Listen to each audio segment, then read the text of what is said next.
with the main video today, but I totally forgot. Just get a little bit toasted in the pub. And my parents were always like, hey, cool. One time I got so drunk, I threw up inside my friend's car. And my parents were like, they're like, it's all right. Don't worry about it. Don't worry about it. And I'm like, oh, I'm never going to the pub again. And it was like 3 months went by. My parents were like, are you never going out again? Are you not going to go to the pub? And I was like, yeah, I felt bad about it though. My dad was like, go on, go to the pub. Here's 20 quid. And I was like, really? Forgiveness. But they were never upset in the first place. I was more just beating myself up about it. Anyway, fascinating tangent. Let's carry on. One thing that was notable about Betty Lou was that she was being harassed by Ricky Burton, a male classmate at Hogan High School, whom she'd rejected as a romantic prospect. Oh, Ricky, you sound like a tool. This classmate had also threatened to assault David Faraday with a knuckle duster. What the David? Sorry, I mean Ricky. David's the good guy. Sorry, Ricky. Sorry, David. Ricky's a belle. But that evening, while David and Betty Lou were on their date, Ricky Burton attended his sister's birthday party and from 11 p.m. onward watched television with a relative who was a local policeman. Several times in the past few weeks, Betty Lou's mother had found that the gate to the backyard had been opened and left unlatched around the side of the house, leading Betty Lou to believe that the male student in question had been spying in her bedroom window. Oh my God, Ricky needs to get on a list, because that is not okay. But if there had been an intruder in the Jensen backyard at all, it really could have been anyone. At 9:30 p.m, while David and Betty Lou were at Mr. Ed's dine-in, an alarming incident occurred to another teenage couple on Lake Herman Road on the outskirts of Vallejo. William Crow and his girlfriends were pulled over on the side of the highway when a light-colored car passed by. What were they doing pulled over at the side of the highway, eh? Coming from the direction of the neighboring town, Benicia, the light-colored car abruptly screeched to a halt a few yards down the road from the teenagers, stopping senselessly and recklessly in the middle of the street at 9:30 at night. Are you suicidal? You're just stopping your car in the middle of the street at night. Someone's going to plow into you and kill. One of the things I really heard that I took to heart was like, if you break down on the motorway, you know they've got the hard shoulder or whatever, the emergency lane. I don't know what Americans call it. Do you call it a hard shoulder? It's always a weird name, isn't it? But like you pull over onto the hard shoulder, right? And apparently the advice is to pull your car off of the hard shoulder and onto the grass if you can, because apparently you could get like clipped by someone or like someone in the emergency lane coming along and just plows into you. And it was always like, yeah, get out of your car and wait on the side of the road. Don't wait in the car if it's on the emergency lane. And I'm like, okay. And apparently it's like serious advice. So I've never been in that situation, but I'm always like, okay, we're gonna have to get out of the car. And I can just imagine they're sitting in the freezing cold with my family and they'll be like, Dad, why can't we sit in the car? And I'm like, because I heard online once that you shouldn't do that. My wife would be like, can't we sit in the car, please? Support me. And then everything would be fine. And she'd be like, why couldn't we wait in the car? Because, I mean, alternatively, you could have just got if that it would just stand there and then the car gets absolutely swiped away by a truck. I'll just turn to my wife and be like, and that's why. And we're going to need a new car. Then, for no apparent reason, the car backed up slowly in the direction of the teenagers in their vehicle. This utterly bizarre behavior alarmed them so much that the teenagers took off at high speed, heading in the opposite direction. The other car did a U-turn and pursued them. No wonder it alarms them. It sounds like they're being followed by a psycho. When the teenagers abruptly took the exit into the town of Benicia, their pursuer failed to make the turn in time and slammed abruptly to a halt just past the exit. Crow stopped on the turnoff itself and shouted a torrent of physical threats and verbal abuse at the man, whom he described as wearing glasses with short cropped hair. After a few minutes, the man drove off in the opposite direction. I would not do that. I'd just be like, let's keep going. Let's keep going. Let's turn down a little street and turn off the lights. Just wait for him to go away. Oh, I don't know if I'd even report that to the police. I'd just be like, there's some weirdo out there. Like, what would you even think? Have you guys heard of that? I can't remember if it was like it's probably just from a movie or something. But isn't that story that there's like this gang that will drive around with their lights off at night, and the first person who flashes them, you know, like, your lights are off, they'll follow and murder. That's just an urban legend, right? It must just be an urban legend. Please tell me that's an urban legend rather than something that actually happens. Because that Then it's like, okay, this guy's lights on. Should I tell him his lights are off? It's like, yes. And then it's like, oh, please don't murder me. I mean, fortunately nowadays, I feel like cars just mostly turn them on by themselves, which is nice. One thing I didn't even realize my car had.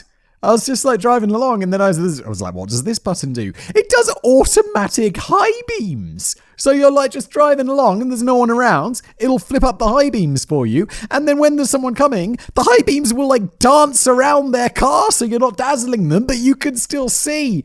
And I'm like, why isn't this on by default? Why am I just learning this now? It's amazing. Meanwhile, David and Betty Lou departed Mr. Ed's drive-in and headed out of Vallejo onto Lake Herman Road and continued along it until they reached the outskirts of Benicia, the exact same area William Crow's encounter had occurred half an hour earlier. At approximately 10 p.m., David and Betty Lou turned onto a gravel road that was a well-known lover's lane, hey, dedicated to some discreet canoodling. Policemen regularly patrolled the area to flush out the lust-filled youths and to discourage any underage drinking or marijuana usage. Oh, police, you buzzkills. While the road was by no means deserted and the adjoining Lake Herman Road had a smattering of late-night traffic, the gravel road was favored by teenage couples because it allowed them a full view of oncoming vehicles well in advance in case a police car should approach them.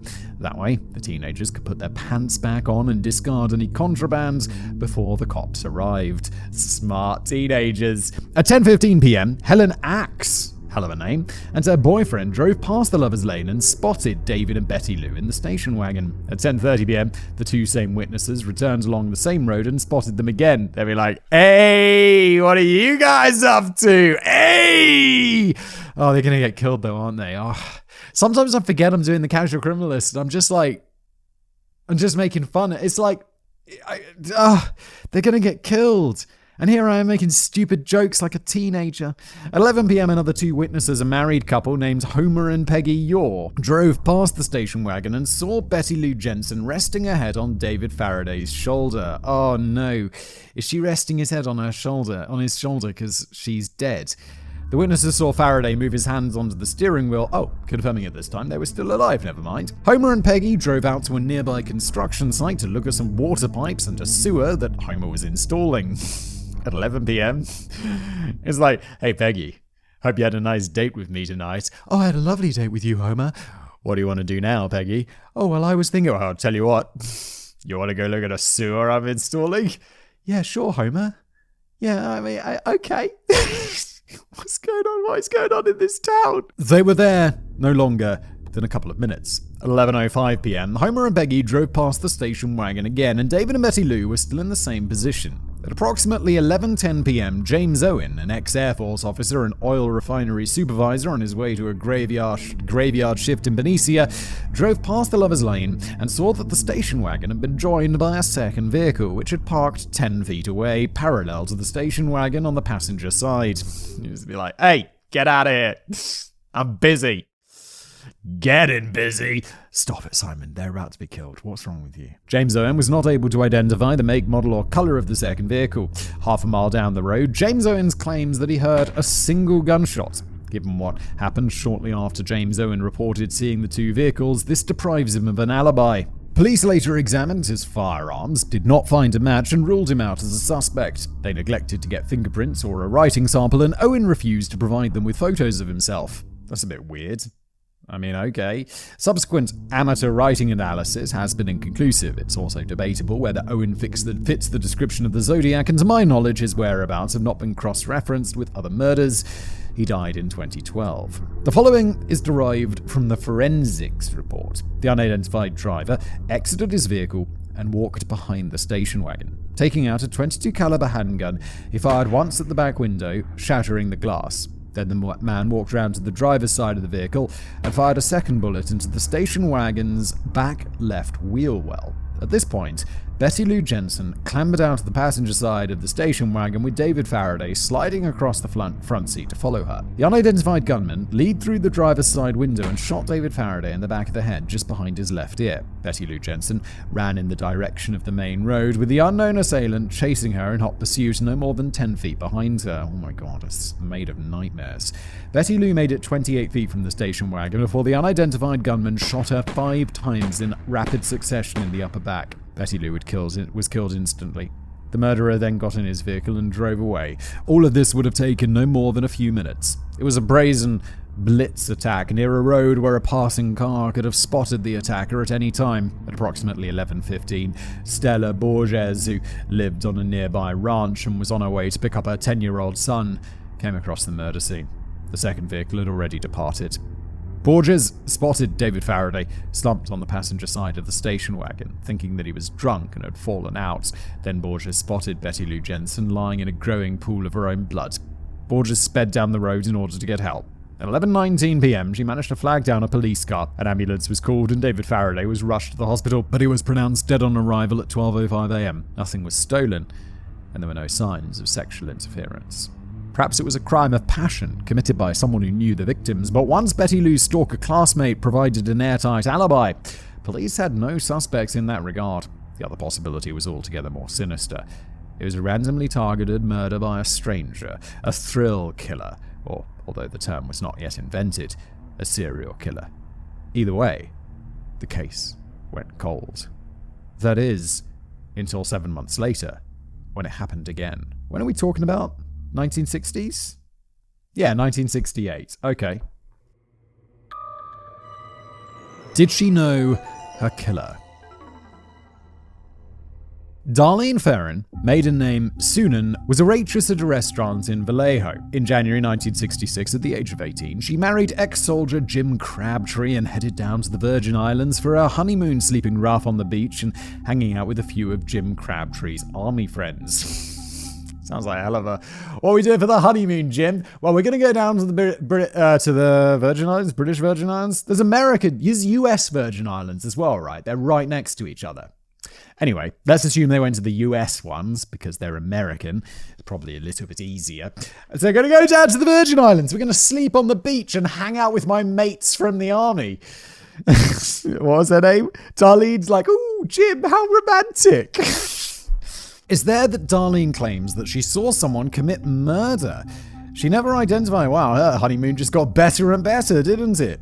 She never identified the victim or the perpetrator, and she was always sketchy on the details. Darlene and her husband briefly lived in Albany, New York, before returning to California. As for her marriage to Crabtree, Darlene's friends alleged that he beat her up and she was terrified of him.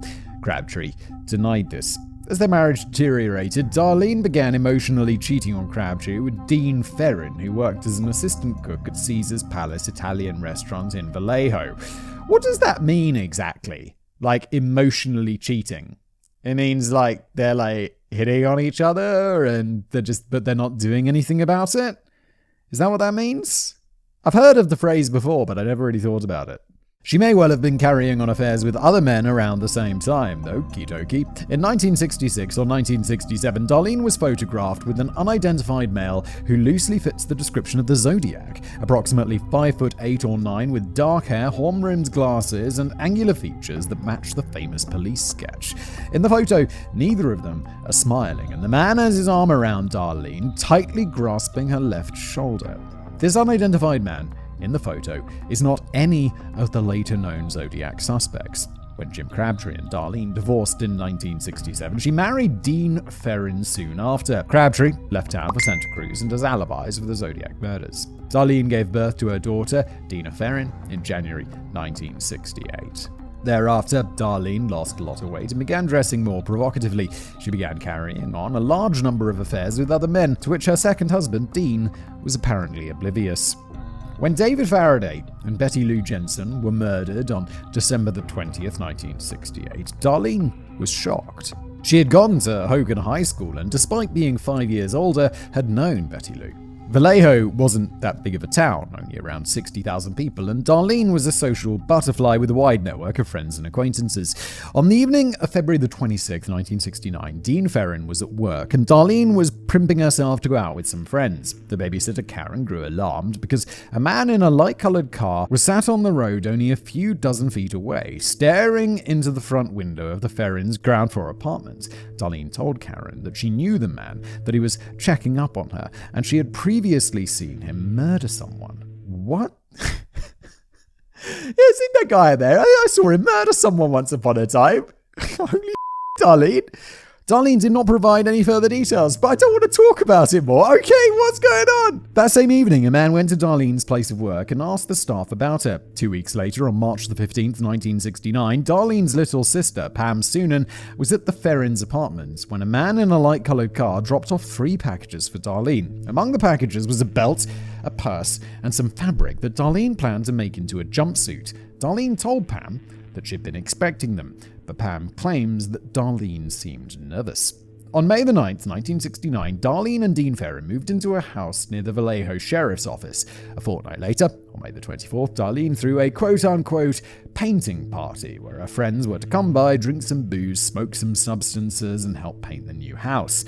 There was a lot of guests. All but one have been identified and accounted for, a man of stocky build who was approximately 5'8". While everybody else was dressed casually and was painting, the unidentified man was dressed formally and just sat in a chair by himself. At one point, Darlene possibly referred to him as Lee. Both Darlene's older sister, Linda, and younger sister, Pam, saw the man. Pam confirmed that this was the same man who delivered the packages 2 months earlier. What has Darlene got to do with this man? Why is he making himself so obviously suspicious? What's going on here?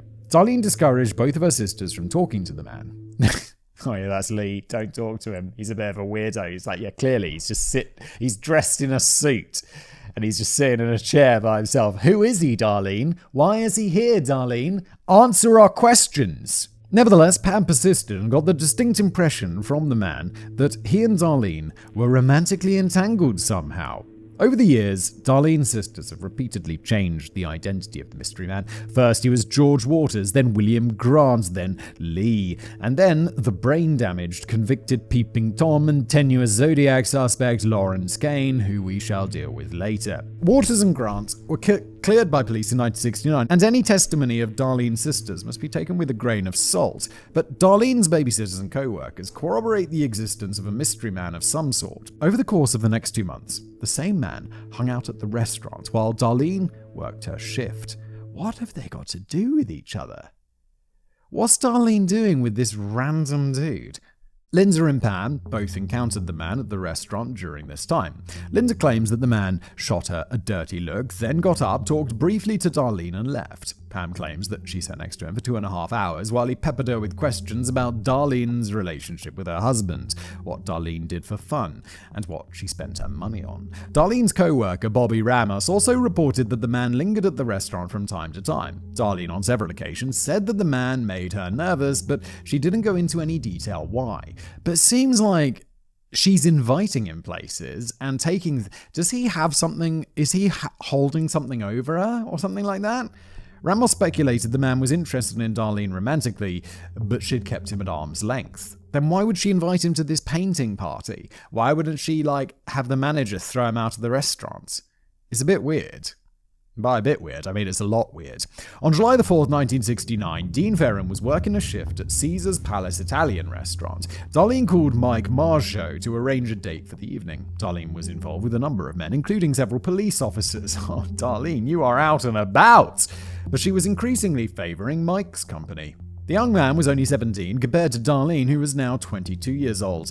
Mike Margeau also had a twin brother, David, who was sweet on Darlene, but Mike had become the victor in the competition for her affections. Mike and Darlene originally arranged to meet at 7:30 p.m. to see a movie. At 6 p.m., Darlene and her younger sister, Christina, showed up at Caesar's Palace to visit Dean Ferrin before the sisters headed to nearby Mare Island to take part in the 4th of July boat parade. Dean asked his wife when she'd be home, since he was planning on throwing a party at their house after he'd finished his shift around midnight. Darlene responded she'd be back at around 10. Dean asked her to pick up some fireworks on the way home. 4th of July, Independence Day. At 6:45 p.m., Darlene swung by her place of work and spoke to Bobby Ramos, inviting Bobby to the party. After she chatted with Bobby for 15 minutes, the manager of the restaurant told Darlene to leave and stop distracting the on-duty staff. At 8 p.m., Darlene phoned Mike Maggio at his house, saying that she needed to spend more time with Christina and would be by later. At 10:15 p.m., Darlene swung by Caesar's Palace again and placed a phone call to the babysitter at her house in order to check on Dina. Darlene and Christina left Caesar's Palace at 10:30 p.m. and in the parking lot, Christina saw Darlene talking to an older man standing next to a white car. What is going on in your life, Darlene? It seems like you're involved in some sort of underbelly of crime or some such. Christina characterized the conversation as tense. Thereupon, Darlene got back in her brown Corvair and dropped Christina off at their parents' place. Then she headed home. Darlene spoke to the new babysitter, Janet, who told her that an older-sounding man had been calling all evening but wouldn't leave his name or number. He said he'd call back. Darlene woke up her daughter, Dina, and began playing with her. At 10:15 p.m. When I get home, we have me and my wife. We typically have a babysitter like once a week, and we'll go out for dinner. The last thing I'm doing when I get home is like, "Hey, look, the kids are in bed. Let's wake them up and play with them." It's like, no. Let's just pray that they sleep through to morning. If I woke up my kid, it's like, "Hey, do you want to play?" They'll be like, "No, Dad. It's the night." Why would you do this? Then Darlene began clearing up for the party. What is your life? You just suddenly randomly throwing a party? Is it going to begin at 11 o'clock at night? At this point, the phone rang. An exasperated Mike Maggio asked Darlene if they were still getting together that evening. Darlene asked Janet if she could stay until 12:15, saying she needed to head out and grab some fireworks. Darlene left immediately. She drove to Mike Maggio's house, arriving at roughly 11:40 p.m., whereupon the eager young man ran out to the car, leaving his front door open, the lights on, and the television playing. Jesus, Mike. Don't seem too desperate, Mike. Now, from here we have two conflicting testimonies from Mike Maggio given at different times. Initially, he told police that Darlene and him were both hungry, so they drove to Mr. Ed's dine-in for a bite to eat. Then Maggio suggested that they drive to Blue Rock Springs, a quiet park next to a golf course frequented by lovers, so they could talk. They ain't doing any talking. Mike's ran out of his house with his television on. He's like, let's go. But later, when speaking to a legal secretary, Susan Ayers, the story transmogrified. Wow, that's a word and a half, David. What does that actually mean? Transmogrified. Oh, shape-shifting. I knew it was familiar. Into something altogether different. No sooner had Darlene pulled away from Mike Maggio's house that the young man noticed they were tailed by a light-colored car. Maggio later claimed that the color was tan. Mike said they drove to the parking lot of the restaurant where Darlene got out and argued with the man. Mike stayed in the car and didn't get a good look at him at the time, but heard the man call Darlene by her nickname D, which suggested that they knew each other. Decades later, Mike claimed in the media that he heard Darlene call the man Richard. Darlene got back in the car and drove away. The man pursued them at high speed. Darlene's in trouble. Darlene and Mike were chased by the man to Blue Rock Springs Golf Course. Darlene pulled into a parking lot, hit a log, and the engine stalled. By now it was midnight. In both versions of events, what happened next is the same. The man in the car pulled up to the left of them, about 8 feet behind Darlene's back bumper. The man turned off his headlights. Mike asked Darlene if she knew the guy, and she ambiguously replied, "Never mind, don't worry about it." Well, he knows she does, because he was just calling her by her name. Then the stranger's car roared back to life, backed up, spun around, and sped away. Are they just doing this to intimidate her for some reason? Mike breathed a sigh of relief, but 5 minutes later the car returned, this time pulling up directly behind them, blocking them in. Why are you still there?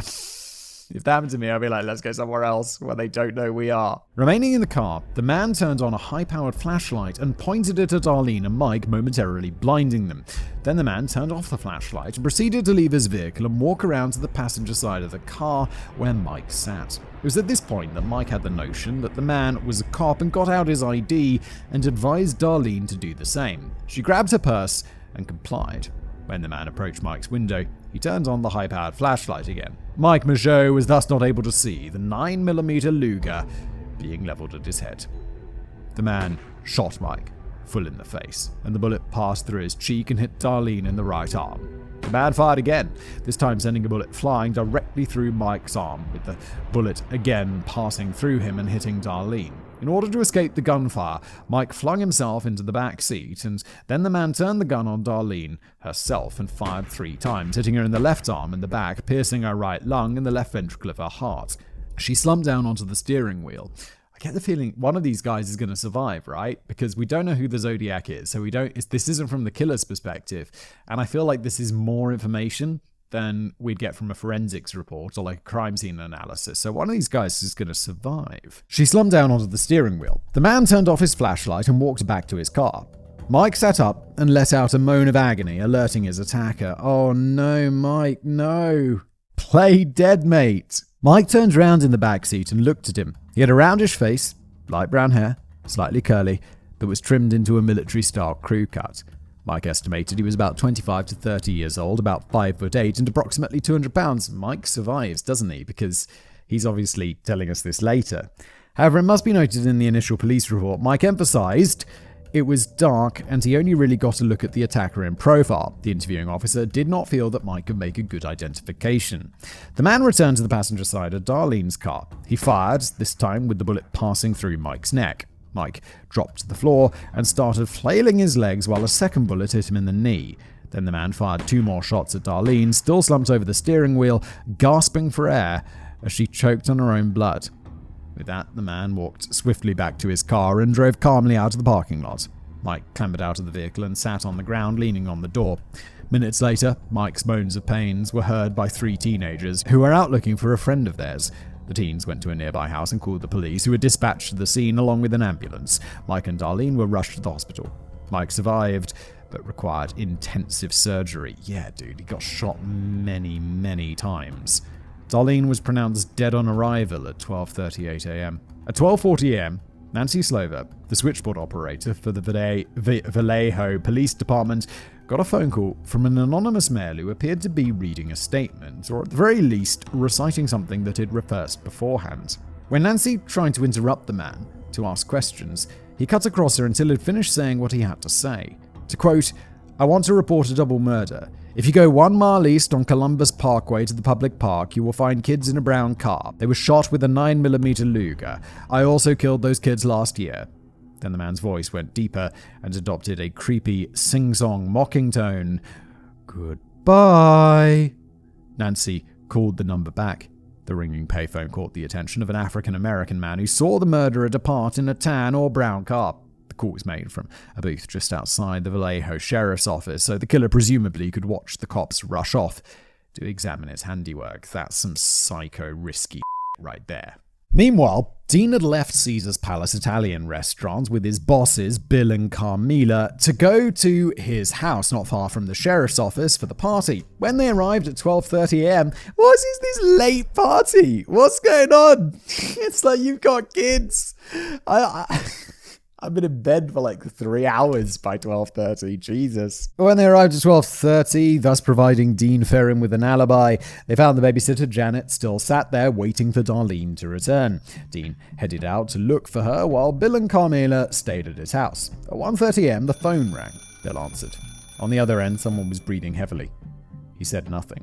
Bill hung up on him. A few minutes later, Dean's parents received a similar phone call. Someone on the other line, breathing heavily. Then a few minutes after that, Dean's brother received a phone call. Again, nothing but heavy breathing.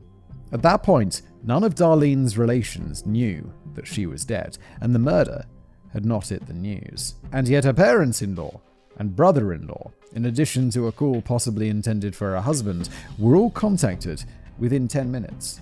It was someone who had the numbers of Darlene's nearest and dearest, and who chose to call that night, 90 minutes after a murder. Yeah, it's definitely this weird guy who's like been following her around and has some sort of... they've definitely got some weird dealings together, right? Like, does she owe him money or something like that? Or is she blackmailing him? Is he blackmailing her? There's something sketchy going on. Many suspect that this was the Zodiac. However, decades later, Darlene's brother Leo claimed that he'd placed those phone calls because he was trying to find Darlene in order to score some weed. It's unclear why Leo sat on this information until the 21st century. Again, changing testimony from Darlene's family over the years must be taken with a grain of salt. If, however, the phone calls were from an anonymous source as originally recorded by the police in 1969, the alternate hypothesis is that Darlene knew the man who killed her. Thanks to a raft of unreliable witnesses with ever-changing stories, we shall never know. This is Zodiac speaking. On the 1st of August, 1969, 3 letters were posted to local newspapers: the San Francisco Chronicle, the San Francisco Examiner, and the Vallejo Times-Herald, with instructions on the front and the back of the envelopes to, quote, "Please rush to editor," scrawled in blue pen. The main text of all 3 letters was mostly identical in content. For instance, to the Examiner, to quote, "Dear editor, I'm the killer of the 2 teenagers last Christmas at Lake Herman, and the girl last 4th of July. To prove this, I shall state some facts, which only I and the police know. Christmas, 1, brand name of ammo, Super X. 2, 10 shots fired. 3, boy was on his back with feet to car. 4, girl was lying on the right side, feet to west. And then 4th of July. 1, girl was wearing pattern pants. 2, boy was also shot in the knee. 3, ammo was made by Weston. Here is a cipher, or that is, part of one. The other 2 parts are being mailed to Vallejo Times and San Francisco Chronicle. This part did vary based on the copy. I want you to print this cipher on the front page by Friday afternoon, August the 1st, 1969. If you do not print the cipher, I will go on a killing rampage Friday night. This will last the whole weekend. I will cruise around killing people who are alone at night until sun night, or until I kill a dozen people. And by the way, I just read that and I stumbled over it like 17 times because the grammar and spelling is horrible. This doesn't seem like the sort of person who'd be into like puzzles and cryptic tales and this kind of stuff, because they don't seem very clever. At least their English is very bad. The letter was unsigned except for a symbol resembling gun crosshairs that has since become the Zodiac's emblem. The 3 parts of the cipher message, divided up among the 3 newspapers, was composed of Greek Morse code, semaphore, weather symbols, Latin alphabet letters, astrological signs, and the medieval Zodiac alphabet. The Chronicle and the Vallejo Times printed their ciphers on Saturday the 2nd of August, and the Examiner published the 3rd one on Sunday, August the 3rd, along with the 2 previous ones so that the whole thing could be read together. Despite the papers being tardy in their publication of the ciphers and not putting them on the front page, no killing spree occurred over the weekend. On August the 8th, the cipher was finally cracked by history teacher Donald Hardin and his wife Betty, who lived in Salas, 100 miles south of San Francisco. It read, quote, "I like killing people because it is so much fun. It is much more fun than killing wild game in the forest because man is the most dangerous animal of all to kill. Sometimes gives me the most thrilling experience. It is even better than getting your rocks off with a girl. The best part of it is that when I die, I will be reborn in paradise, and all the I have killed will become my slaves. I will not give you my name because you will try to slow down or stop my collecting of slaves for the afterlife, and then something indecipherable like I don't know. And also either the cipher wasn't very well made because it was a nightmare to read because there's all sorts of mistakes in it, or the guys who wrote it out in English just doesn't know how to spell. The final 18 letters of the cipher have never been decoded. It may be an anagram or it may be meaningless. The numerous spelling errors in the main letter might imply that the murderer was not very well educated. The spelling errors in the cipher may similarly imply that the murderer was a novice at writing code. Indeed, it would not have taken more than a couple of hours of research to compile a usable alphabet of all the symbols. Additionally, the context of the cipher in particular would imply the murderer was severely delusional and mentally ill, meeting some of the criteria for paranoid schizophrenia. Yeah, like...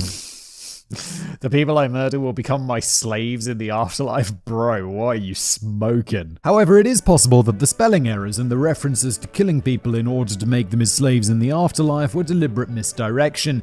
Perhaps the murderer wanted the authorities to think he was an uneducated whack job. The same goes for the possible gibberish of the 18 characters at the end of the cipher, which may have been included to simply make decoding the cipher more difficult. And yet, there was nothing in the murders themselves that marked the killer out to be some sort of evil genius. They were extremely hasty, brazen, and could easily have ended up with a witness seeing everything and the perpetrator getting caught. In both cases, the murder scenes were discovered mere minutes after the killer had departed. Figuring out the killer's level of intelligence purely on the basis of the letter and the cipher is speculative and fruitless. It is paralysis by analysis. Other than the fact that I just don't think he's very bright, because his crimes are not very bright and the cipher's not very bright. So either he's really doing a lot of misdirection, or he's just not very bright. But regardless of whether the errors and delusional talk were deliberate misdirection, one thing is clear. The killer was highly narcissistic and wanted public attention. He was an emotional sadist and thrived off instilling fear and psychologically tormenting other people. In such cases, these actions stem from the perpetrator's mistaken belief that they've been wronged by all society, and thus all society deserves it. Wow, we've heard that story before, haven't we here? Meanwhile, back on August the 2nd, Vallejo Chief of Police Jack Stilts stated in the Chronicle that he was not convinced the letters had been written by the murderer, since the facts in the letter could have been gleaned from merely being a witness at the murder scenes, or indeed, though Chief Stilts did not say this, they could have been written by a member of the Vallejo police force with access to the 2 homicide files. If the murderer was a cop, this might explain why Darlene got her ID out of her purse, even though she likely knew who he was. Darlene was known by her friends to be cheating on Dean Ferrin with multiple men, including cops. Chief Stilts requested the anonymous author write again with more inside information in order to prove that he was the killer from both December the 20th and July the 4th. Makes sense, fairly good policing. On August the 7th, the day before the cipher was cracked, the murderer obliged. He wrote a letter to the San Francisco Examiner which read, quote, "Dear Editor, this is Zodiac speaking. In answer to your asking for more details about the good times I had in Vallejo, I shall be very happy to supply even more material. By the way, are the police having a good time with the code? If not, tell them to cheer up. When they crack it, they will have me. On the 4th of July, I did not open the car door. The window was rolled down already. The boy was originally..." Again, there's litterings of poor spellings. He was originally sitting in the front seat when I began firing. When I fired the first shot at his head, he leaped backwards, at the same time spoiling my aim. He ended up on the back seat, then the floor, thrashing around very violently with his legs. That's how I shot him in the knee. I did not leave the scene, C-E-N-E, of the killing with squealing tires and racing engine as described in the Vallejo papers. I drove away slowly as to not draw any attention to my car. The man who told the police that my car was brown was a Negro, about 40 to 45, rather shabbily dressed. I was at the phone booth having fun with the Vallejo cop when he was walking by. When I hung up the phone, the damn thing began to ring, and that drew his attention to me and my car. Last Christmas, in that episode, the police were wondering as how I could shoot and hit my victims in the dark. They did not openly state... By the way, this is all one giant paragraph, which is making it even harder to read, plus all of this littering of spelling and grammatical errors. They did not openly state this, but implied this by saying it was a well-lit night and I could see the...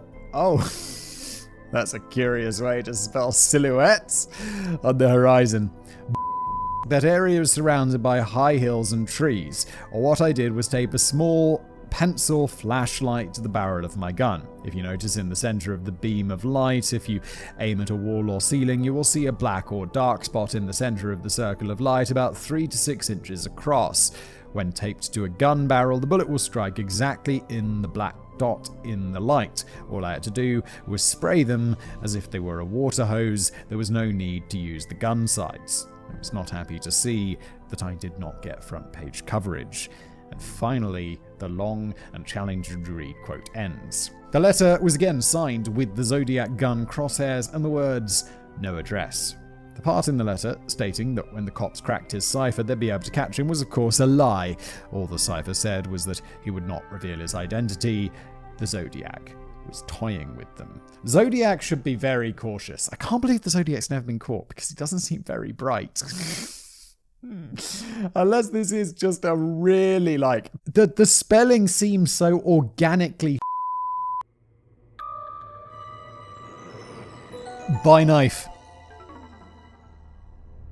On the morning of September the 27th, 1969, two college classmates, Cecilia Ann Shepard and Brian Calvin Hartnell, were spending the day together. They both attended Pacific Union College, a private Seventh-day Adventist institution in the tiny town of Angwin, located in Napa County, 41.5 miles north of Vallejo and 80 miles northeast of San Francisco. Cecilia Shepard was 22 years old, and in the next week she was transferring to the University of California, Riverside to study music. She was back at Pacific Union for a few days to ship the rest of her stuff. Her friend, 20-year-old Brian Hartnell, a pre-law sociology student, was helping her pack. After they finished up, they decided to go out for the afternoon, planning to drive down to San Francisco for one last hurrah before they parted ways. They got into Hartnell's white 1956 Volkswagen Carmen Ghia and drove 27 miles south to the town of Napa, where they attended a church rummage sale. Cecilia bought herself a used television. From there, Shepard and Hartnell doubled back 90 miles northwest to the hamlet of St. Helena, not far from the town of Angwin, where Cecilia picked up a few more things that she needed.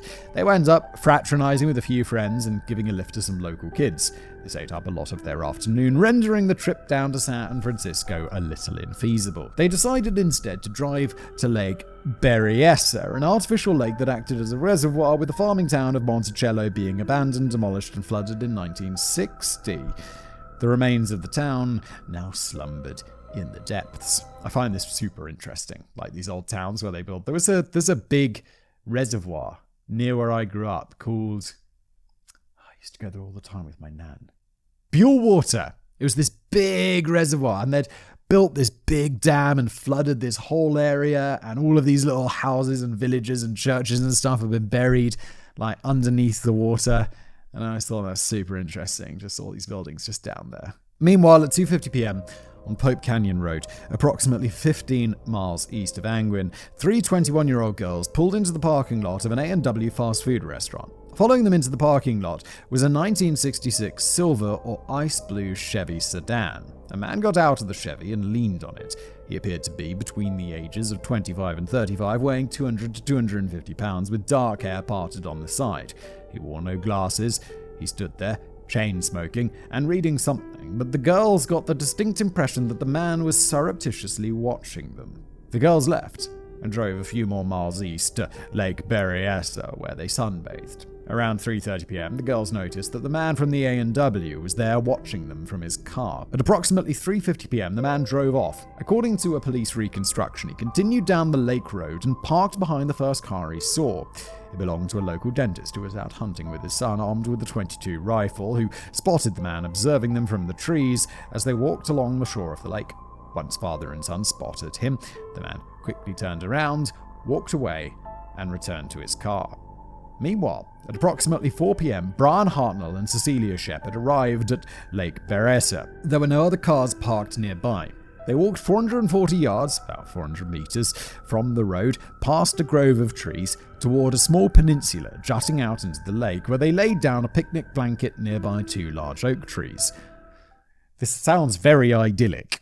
Shepard and Hartnell then laid down next to each other, talked and cuddled for a while. Hartnell laid on his back, facing the lake, staring at the sky. Shepard lay on her stomach, with her head resting lightly on Hartnell's shoulder, with her eyes looking in the direction of the road. Then the man from the A&W parking lot pulled up his car behind Hartnell's Volkswagen. He, too, walked toward the peninsula where the two college students were. Cecilia Shepard spotted the man walking carefully toward them for roughly 190 yards or 173 meters before he slipped into the grove of trees. I'd be so nervous at this point. I'd be like, what the is going on and who is this guy? Like, where are we supposed to go? Like, this would be like one of those moments where you're like, I'm sure everything's fine. I'm sure he's not a psycho killer. I'm sure he's just out and about in the woods. And then like 999 times out of 1,000, that's exactly what it is. And this is the one time he's going to kill them. Shepard lost sight of him, but soon after, she spotted the man coming out of the grove and continuing to head toward them.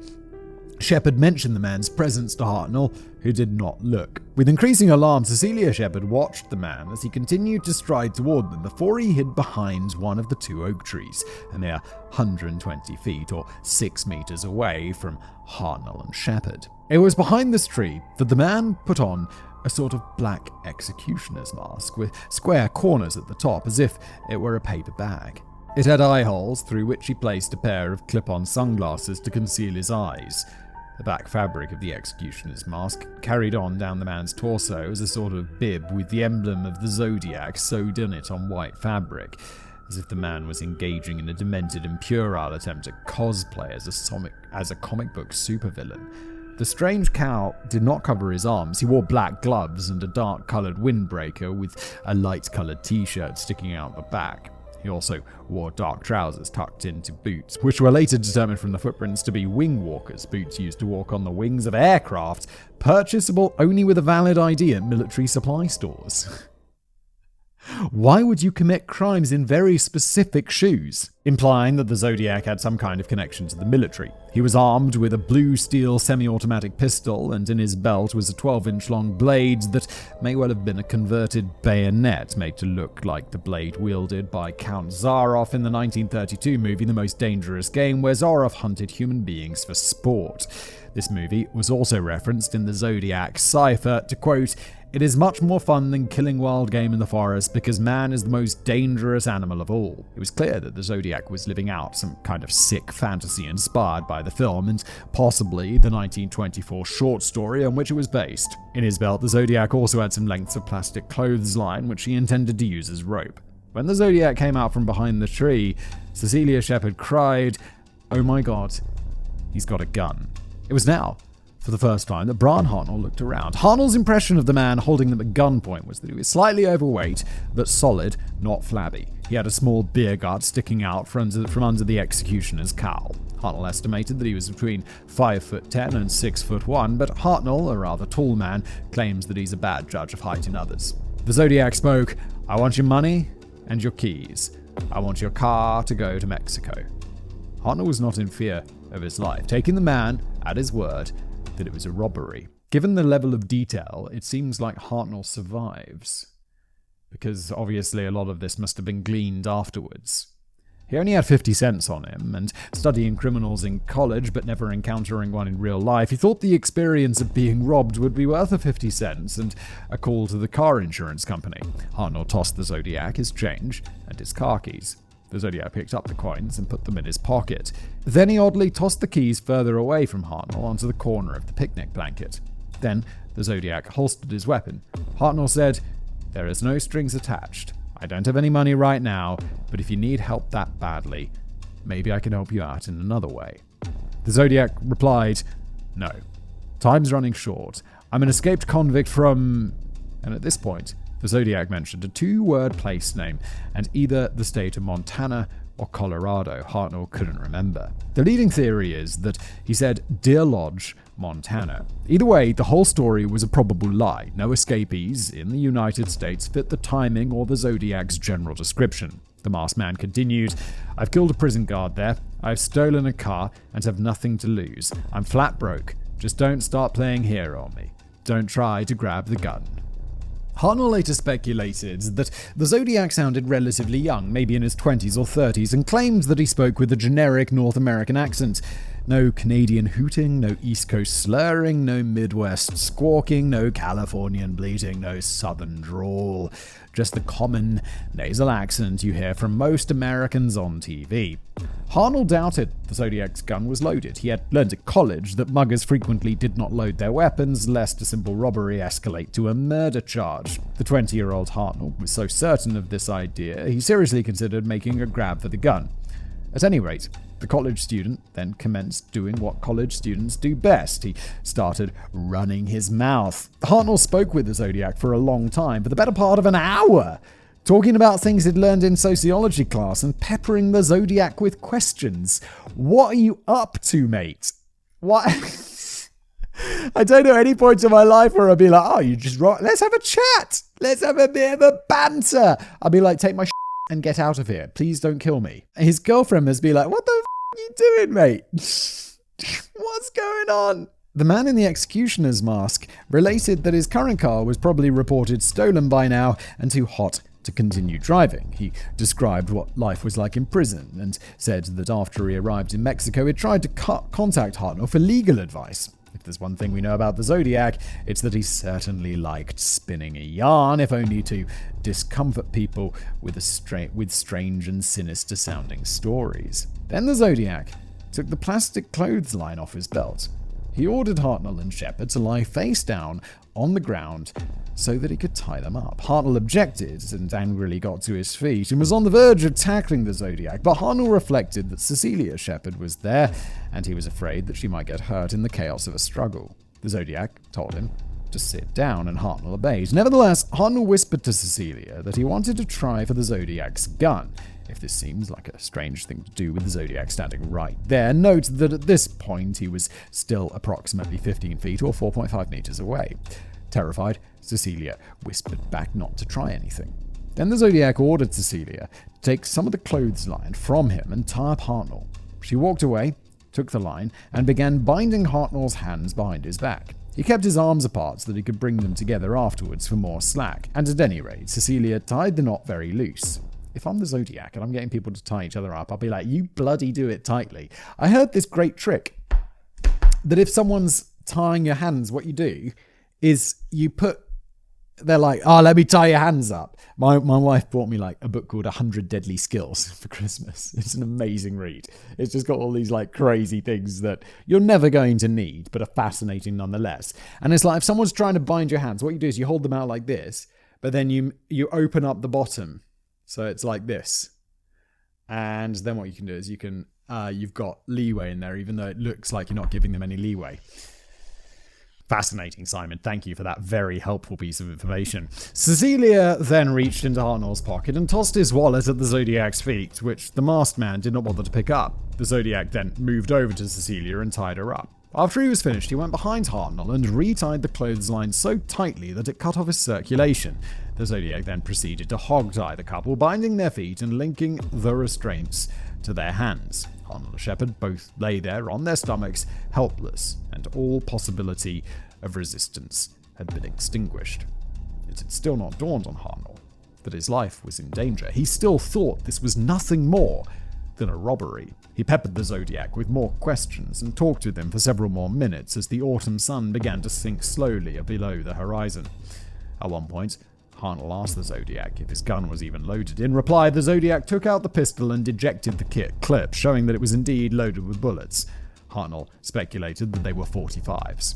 Then the Zodiac said, "I'm going to have to stab you people." Hartnell said, "Please stab me first. I'm chicken. I couldn't stand to see her stabbed." The Zodiac replied, "I'll do just that." The Zodiac took out his 12-inch blade and stabbed Brian Hartnell 6 times in the back as the young man lay there on his stomach, while Cecilia Shepard screamed for him to stop. Luckily, the blade did not hit any vital organs. Hartnell went into shock, but remained conscious, not really registering much pain, and just lying there, waiting for the assault to end. Then the Zodiac turned on Cecilia Shepard and stabbed her 5 times in the back. In an attempt to roll away from the man, Cecilia exposed the front side of her torso. The Zodiac stabbed her 5 times in the front, hitting each breast, her groin, and her abdomen. Her ribs were broken from the force of the blows, and the blade pierced her heart in 3 places. She was stabbed a total of 10 times. At some point during the assault, Cecilia passed out. Meanwhile, Brian Hartnell played possum, pretending he was either dead or unconscious, so the Zodiac would not stab him any further in order to finish the job. It worked. The Zodiac got up, tossed Hartnell's 50 cents back onto the picnic blanket, and walked away toward the road. Once he reached Hartnell's car and his own vehicle, the Zodiac took out a black felt-tip pen and drew his emblem on the door of Hartnell's wide calming ear. Underneath the symbol he wrote, "Vallejo, 12, 20, 68, 7, 4, 69, the dates of his 2 previous murders. And below that he added, Sept 2769, 6:30 by knife. Then the Zodiac got into his car and drove away. Hartnell lay there until he was sure the man was gone. Cecilia regained consciousness and began yelling for help. Hartnell rolled over and set about using his teeth to untie the clothesline from Cecilia's wrist. Oh my god, I assume Cecilia had died. Like her heart was punctured. He stabbed her 10 times in the front and the back. This took a considerable amount of time. Cecilia then untied the bindings from Hartnell. While all this was happening, a fisherman and his son rowed their boat past the peninsula to see what was going on, and without coming ashore, immediately departed to get help. They rowed 2 miles down the lake to Rancho Monticello Resort and called the park ranger service, who radioed a patrol car which was 3 miles away from the site of the attack. Meanwhile, Hartnell, too weak to stand up, began to crawl slowly toward the road in order to get to his vehicle to drive somewhere for help. He dragged himself roughly 300 yards or 274 meters, all while losing blood before the rangers found him. There was no ambulance at the lake, and the nearest hospital was over an hour away, so the rangers administered first aid and wrapped Brian Hartnell and Cecilia Shepard in blankets, trying to keep them conscious until the ambulance arrived. Cecilia was in an incredible amount of pain and kept begging to be given something to knock her out. Once the ambulance arrived, Shepard and Hartnell had to be rushed an hour in the opposite direction back to Queen of the Valley Hospital. Along the way, Cecilia Shepard fell into a coma. She died 2 years later. Hartnell ultimately recovered from his wounds. At 7:40 p.m., an hour after the attack, and while Shepard and Hartnell were still at Lake Berryessa, waiting for an ambulance, an anonymous phone call was made to the Napa Police Department. The man on the end of the line said, quote, "I want to report a murder. No, a double murder. They are 2 miles north of park headquarters. They were in a white Volkswagen Carmen Gear. I'm the one that did it." The call was traced in a few minutes to a phone booth 4 blocks from the Napa police station. The man had driven 27 miles into Napa to make the call, and then planned to head over to the police station in order to watch the cops scramble and rush off, just like he had intended to do in Vallejo. When the police arrived at the phone booth, the receiver was still wet with the Zodiac sweat. After it dried, the police put some powder on it and managed to lift a partial palm print. It has not, to this day, ever been matched to a suspect. Blood-soaked cloth. Thus far, the Zodiac had consistently targeted the same profile of victim in all 3 incidents. He selected young couples, but possibly seemed inclined to quickly dispatch the male victim in order to inflict most of the violence on the female. He struck in relatively isolated areas where young people usually went to get amorous. The pattern suggested that the Zodiac was some kind of sexual sadist, but on October the 11th, 1969, the Zodiac broke with that pattern. It was 9:30 p.m. in the city of San Francisco when 29-year-old cab driver Paul Stein got a radio call to pick up a man at the intersection of 9th Avenue and Geary Street. The cab's logbook indicated that the man had asked Stein to drive him several blocks to Washington and Maple Street in the then upmarket neighborhood of Presidio Heights. On the way, the passenger sat directly behind the driver. When the cab arrived at its destination, the man instructed Paul Stein to drive for another block. Whenever I get in a cab, I always sit on the other side. I don't know, if I get in the driver's side, I'll always slide across, but I'll try as hard as possible to get in the passenger side. Because it just feels like, I don't know, isn't it? It just feels more comfortable to sit on that seat rather than directly behind the driver. Is that just me? I always just feel more comfortable on the side away from them. I don't know. Or that it makes them more comfortable. I'm not going to murder them or something like this. Which is an insane thought. When the cab arrived at its destination, the man instructed Paul Stein to drive for another block. The street was well lit in both directions, so police theorized that at the intersection of Washington and Maple, there must have been a witness walking by the side of the road. Instead, Paul Stein continued to drive to the intersection of Washington and Cherry Street and came to a halt. There were no witnesses on the street, but the location was surrounded by houses, many of which were filled with people who were home for the evening. The man waited for Paul Stein to put the cab into park, ensuring that the vehicle would not roll during what came next.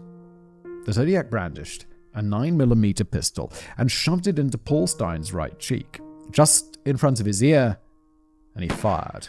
With the muzzle of the weapon pressed into Stein's skin, some of the sound waves of the gunshot were absorbed by Stein's face, like a sort of organic silencer. The bullet went diagonally upwards into his brain, fracturing his skull in several places and killing him instantly. A jet of blood was sent spraying into the front of the cab. Meanwhile, a bullet casing clattered to the floor. The Zodiac got out of the cab, walked around to the front passenger side, and got in next to Paul Stein's body. The Zodiac sat in the blood that covered the front of the cab and busied himself with stealing Stein's wallet, taking the keys from the ignition and ripping off a section of the victim's blood-stained shirt. Then the Zodiac set about wiping down the cab. A partial fingerprint was left in the blood, which may have belonged to the Zodiac, but has never been matched to a known suspect. Otherwise, it may have been left accidentally by one of the police officers or forensic analysts who later arrived at the scene. Meanwhile, the Zodiac was observed by a 14-year-old girl and her 16-year-old brother from the second floor of a house directly across from the cab. They had an unobstructed view.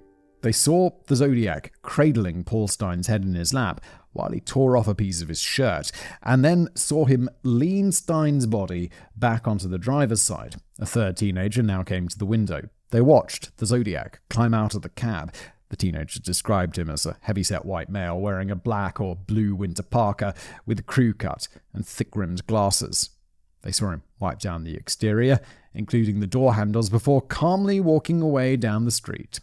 The teenagers called the police at 9:58 p.m. For some reason, the police sent out an APB for an African-American male. What's that?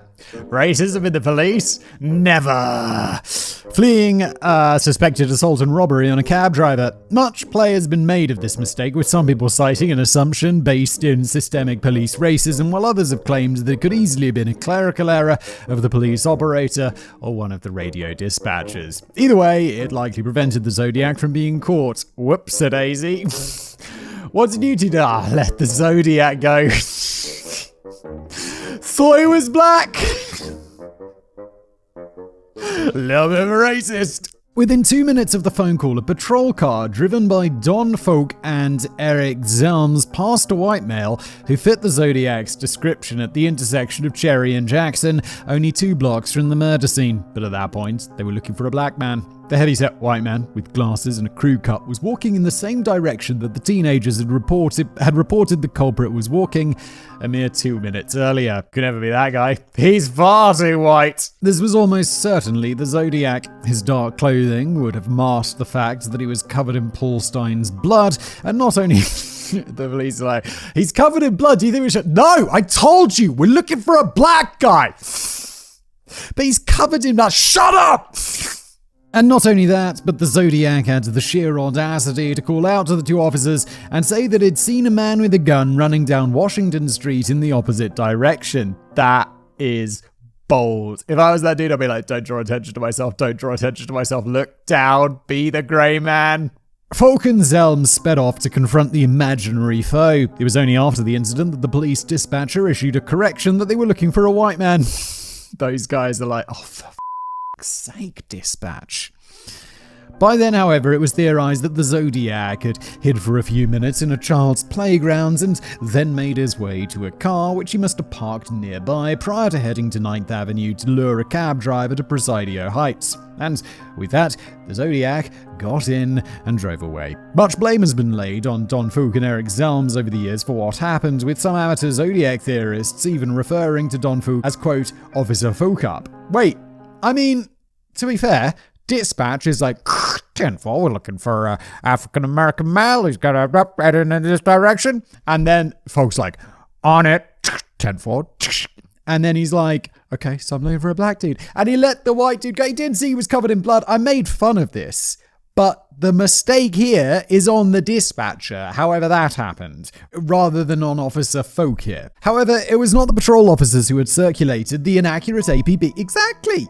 They had not made any racist assumptions, and they were acting fast within a few minutes of the emergency call. Yeah, chill out, everyone. This is fine. These guys are doing their job. It's not their fault.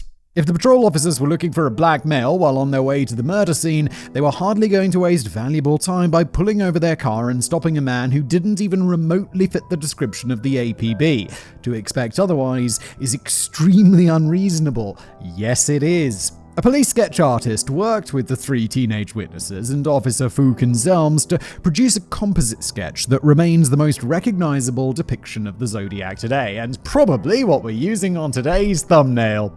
2 other victims survived the Zodiac, Mike Mageau and Brian Hartnell, but only Mageau saw the man's face. Unfortunately, he was for many years not very cooperative with the police and left town after he got out of hospital. Nonetheless, Alright guys, guilty as well. It's like, why did he want to come down to the station and do the sketch thing? He's like, I don't want to go to the station.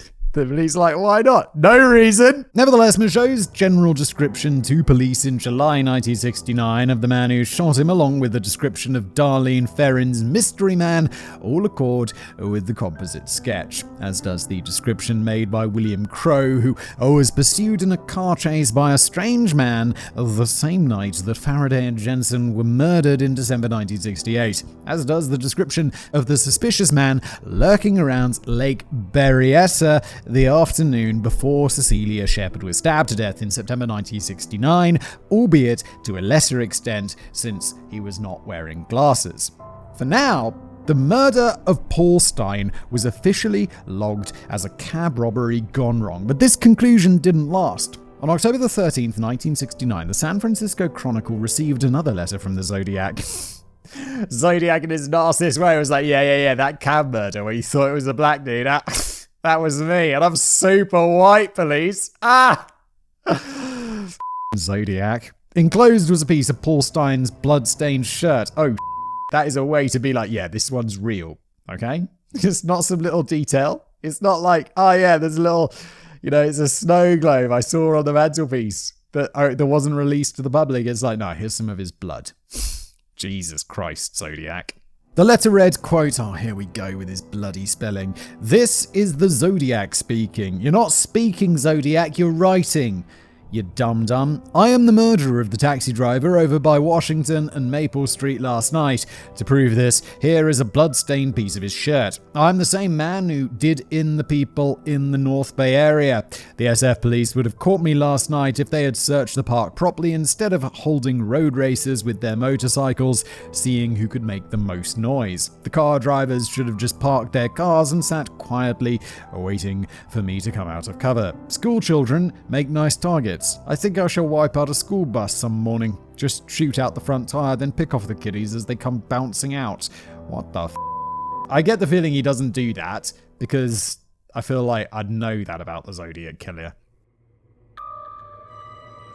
The inmates running the asylum. At 2 a.m. on October the 22nd, 1969, the Oakland Police Department received a phone call. The man at the other end said, and to quote, "This is Zodiac speaking." There we go. Look, that's speaking, Zodiac. That's what speaking is. I want you to get in touch with F. Lee Bailey. If you can't come up with Bailey, I'll settle for Mel Belli. Both of these men were high-profile San Francisco lawyers with media presence. The man continued, "I want one or the other to appear on the Channel 7 talk show. I'll make contact by telephone." The show in question was the Jim Dunbar Show, which aired at 7 a.m. Police moved quickly. Bailey wasn't available, so they got Melvin Belli. Unfortunately, word leaked that the Zodiac would be calling in. That same morning, the Jim Dunbar Show started a half hour early at 6:30 a.m.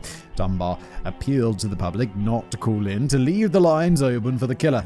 In this, they were dependent on the good grace of the public and hoping that a crank call didn't call in pretending to be the Zodiac instead. I feel like, okay, most people are going to be like, yeah, that sounds reasonable because it'd be nice to catch the Zodiac Killer. But there's, I don't know, millions of people, hundreds of thousands of people who might be interested in this show. And it's like, what are the chances that all of them are good and are not going to crank call? Well, I guess we're about to find out. At 7:10 a.m., the man claiming to be the Zodiac Killer telephoned. Because this was during a commercial break, the man hung up, obviously wanting public attention. He called back at 7:20 a.m. when they were back on the air. Melvin Belli asked the man if they could call him something less ominous than the Zodiac. The caller replied that they could call him Sam. Then the alleged Zodiac threatened to jump off the roof of the Fairmont Hotel and hung up. The man kept calling and hanging up at various intervals, obviously afraid of the call being traced. Jim Dunbar assured Sam that the calls were not being traced, but of course they were. Yeah. It's like, no, we're not tracing the calls. It's like, what, are you dumb? Of course they're tracing the calls. The one thing they'd say is we're not tracing the call if they're tracing the call. With some gentle questioning, Melvin Belli managed to extract from Sam that he experienced headaches, had experienced them ever since he quote-unquote killed a kid, and that when he killed people, he stopped getting them. Marvin Belli lamely said that he could recommend a chiropractor to cure the man's headaches, and also if aspirin did him any good. The reply to the latter was negative. It's like, no, the aspirin doesn't work, lawyer. That's why I murder people. It's the only way to cure my headaches. What is wrong with you? This guy's insane. Also, chiropractic, chiropractics, chiropractopathy or whatever, it's not real. Shh. Continuing to talk about his headaches, the caller screamed in pain and then yelled, "I'm going to kill them. I'm going to kill those kids," before slamming down the phone. When he called back, Belli asked if the reason why the caller wanted to talk to him because he had integrity and was a man of his word, etc. Uh-oh, you're digging yourself into trouble with that one. Belli continued to obnoxiously self-promote in a similar pompous vein until Jim Dunbar cut across him and more concisely repeated the question. Sam replied, and I quote here, "I don't want to be hurt," and said that he was terrified of going to the gas chamber. Belli then started sermonizing about how nobody had gone to the gas chamber in California for years and that he'd get a promise from the district attorney to not send the Zodiac to the gas chamber if he cooperated. The conversation lasted for 2 hours, with the alleged Zodiac hanging up and calling back a total of 35 times, 12 of which were heard on air. Eventually, Melvin Belli proposed that they meet on the steps of the Old St. Mary's Church. Sam countered with the St. Vincent and Paul thrift shop at 10:30 a.m. So what do you want at church? How about the thrift shop? What is going on? You're never going to go there. It's like you're announcing this, that's where I'm going to be. And then what are the chances do you think that he shows up? Basically, I'd say zero. Zero chance. The police, the press, and the public all raced down there, and predictably, the caller didn't show up. What did you think was going to happen? Melvin Belli waited for 45 minutes and then left. Jim Dunbar, already sick of the whole circus, didn't go in the first place. Yeah, Jim Dunbar, you're the big brain in today's episode, aren't you? Why would you go? Jim's like, that's going to be a waste of time. I've been up since 4 in hair and makeup. I'm going to off home, okay? Thank you very much. Good night. In January, the call was traced to a mental institution and the likely caller was 29-year-old paranoid schizophrenic Eric Weil. Being institutionalized, he would not have been able to commit the Zodiac murders. Furthermore, the police operators who had taken the phone calls from the real Zodiac in Vallejo and Napa, along with Brian Hartnell, who had a long conversation with him, all said that the Dunbar caller's voice was too high-pitched, too shaky, and too unsure of himself compared to the real Zodiac. Indeed, if you watch the footage of the Jim Dunbar show on YouTube, the caller sounds not only shaky, but heavily medicated and obviously off his tits. No boasting, no narcissism, no emotional sadism. A minor point is that the police officer from Oakland PD who took the call at 2 a.m. that demanded Melvin Belli appear on the Jim Dunbar show in the first place testified that the caller's voice didn't match the voice of quote-unquote Sam either. So there is the vague possibility that the real Zodiac called in the demand for Melvin Belli, but never called into the actual show, with a crank phoning up Dunbar and wasting hours of everyone's time instead. Or the call to Oakland could have also been made by an entirely separate nutjob and not the Zodiac at all. Well, that was a fun diversion. And a waste of the time for everyone. I'm sure I'm mega expensive. And this guy's like wasting 2 hours of his like show in the morning talking to the Zodiac. He's not the Zodiac. What's up? Either way, over 2 weeks later, on November the 8th, 1969, the Zodiac mailed a greeting card to the San Francisco Chronicle on which the manufacturer, Jester's Forget-Me-Not cards, had printed, "Sorry I haven't written, but I just washed my pen," with a cartoon of a dripping pen hanging from a clothesline. Cringe. It's not hilarious. It's not funny. Oh, cards are cringe. Who came up with that? Inside the card, in the authentic handwriting of the Zodiac killer, was the following. "This is the Zodiac speaking. Though you would need a good laugh before you hear the bad news." I assume that's going to be meant to be thought, just left off the T there. Making it wonderfully difficult for me to read, Zodiac. "You won't get the news for a while yet. P.S. Could you print this new cipher on your front page? I get awfully lonely when I'm ignored. So lonely I could do my thing. Exclamation point, exclamation point, exclamation point, exclamation point, exclamation point, exclamation point. And thing was in all caps, you're welcome. Alongside this text was the near illegible scrawl responding to the joke about the pen being wet on the front of the card. Quote, "I can't do a thing with it." The card was signed with the usual emblem and followed by the words Des, July, Org, Sept, Oct equals 7. I'm assuming DES here should be DEC. This guy cannot be pretending to be dumb. He's got to be genuinely dumb because this is dumb, which referred to the total number of murder victims and the months that he killed them, deaths being a typo for December, yes. The confirmed death toll of the Zodiac since 1968 was 5 people, not 7. None of the canonical Zodiac murders took place in August. It is unclear what these 2 additional murders might have been, or why Zodiac did not do his routine of calling the police or writing letters. On August the 3rd, 2 San Jose teenagers were stabbed over 100 times and dumped in a picnic area. This is the only unsolved case in the Bay Area that fits. Yet, why not brag about it and torment the public, like he did on either side of August? It is also possible that August and the 2 additional victims were fabrications. Enclosed in the same envelope as the greeting card was a cipher, which went undecrypted until December the 5th, 2020. I knew there was some recent update with this, when an international team of computer programmers and mathematicians managed to crack it. The cipher read, quote, "I hope you're having lots of fun in trying to catch me. That wasn't me on the TV show, which bring up a good point about me. I'm not afraid of the gas chamber because it will send me to paradise all the sooner, because he now have enough slaves to worry for me where everyone else has nothing when they reach paradise, so they are afraid of death. I am not afraid because I know that my new life will be an easy one in paradise death." David writes Shakespeare, eat your heart out. This is genuinely dumb. He's got to be or at least, uneducated, right? The stench of cope. The next day, the Zodiac mailed another letter to the San Francisco Chronicle to quote it, "This is the Zodiac speaking. Up to the..." These quotes are killing me, David. Oh, God.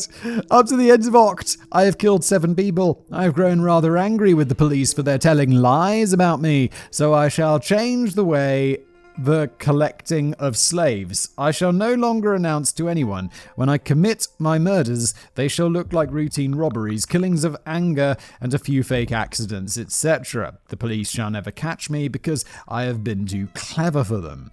1. I look like the description passed out only when I do my thing. The rest of the time I look entirely different. I shall not tell you what my disguise consists of when I kill. That is a weird way of spelling disguise, my dude. Number 2, as of yet, I've left no fingerprints behind me. Contrary to what the police say in my killings, I wear transparent fingertip guards. All it is 2 coats of airplane cement coated on my fingertips. Quite unnoticeable and very effective. 3, my killing tools have been bought in by mail order outfits before the ban went into effect, except 1, plus it was bought out of state. So you see, the police don't have much to work on. If you wonder why I was wiping the cab down, where I was leaving fake clues for the police to run all over town, as one might say, I gave the cops some busy work to do to keep them happy. The number of spelling mistakes is insane. I'm using all my brain power to decode this and read it. I enjoy needling the blue pigs. Hey blue pig, I was in the park. You were using fire trucks to mask the sound of your cruising prowl cars. The dogs never came. This quote is long. I see that it takes up the next third of the page. The dogs never came within 2 blocks of me, and they were to the west, and there was only 2 groups of barking about 10 men apart, and then the motor circles went by about 150 feet away, going from south to north to west. The following bit was labeled, must print in paper, okay? P.S. 2 cops pulled a goof about 5 minutes after I left the cab. I was walking down the hill to the park when this cop car pulled up, and one of them called me over and asked if I saw anyone acting suspicious or strange in the last 5 to 10 minutes. I said yes. There was this man who was running by, waving a gun, and the cops peeled rubber and went around the corner as I directed them. I disappeared into the park a block and a half away, never to be seen again. And there it says the end of the mandatory printing section. Okay. Oh, by the way, another thing that is very irritating is he doesn't ever write the word and. He just uses the plus symbol. Hey pig, doesn't it rile you up to have your nose rubbed in your boo-boos? If you cops think I'm going to take a bus the way I stated I was, you deserve to have holes in your heads. Take 1 bag of ammonium nitrate fertilizer plus 1 gallon of stove oil, plus dump a few bags of gravel on top of it, and then set the off positively ventilate anything that should be in the way of the blast. The death machine is already made. Or I would have sent you pictures, but you would be nasty enough to trace them back to the developer and then to me, so I shall describe my masterpiece to you.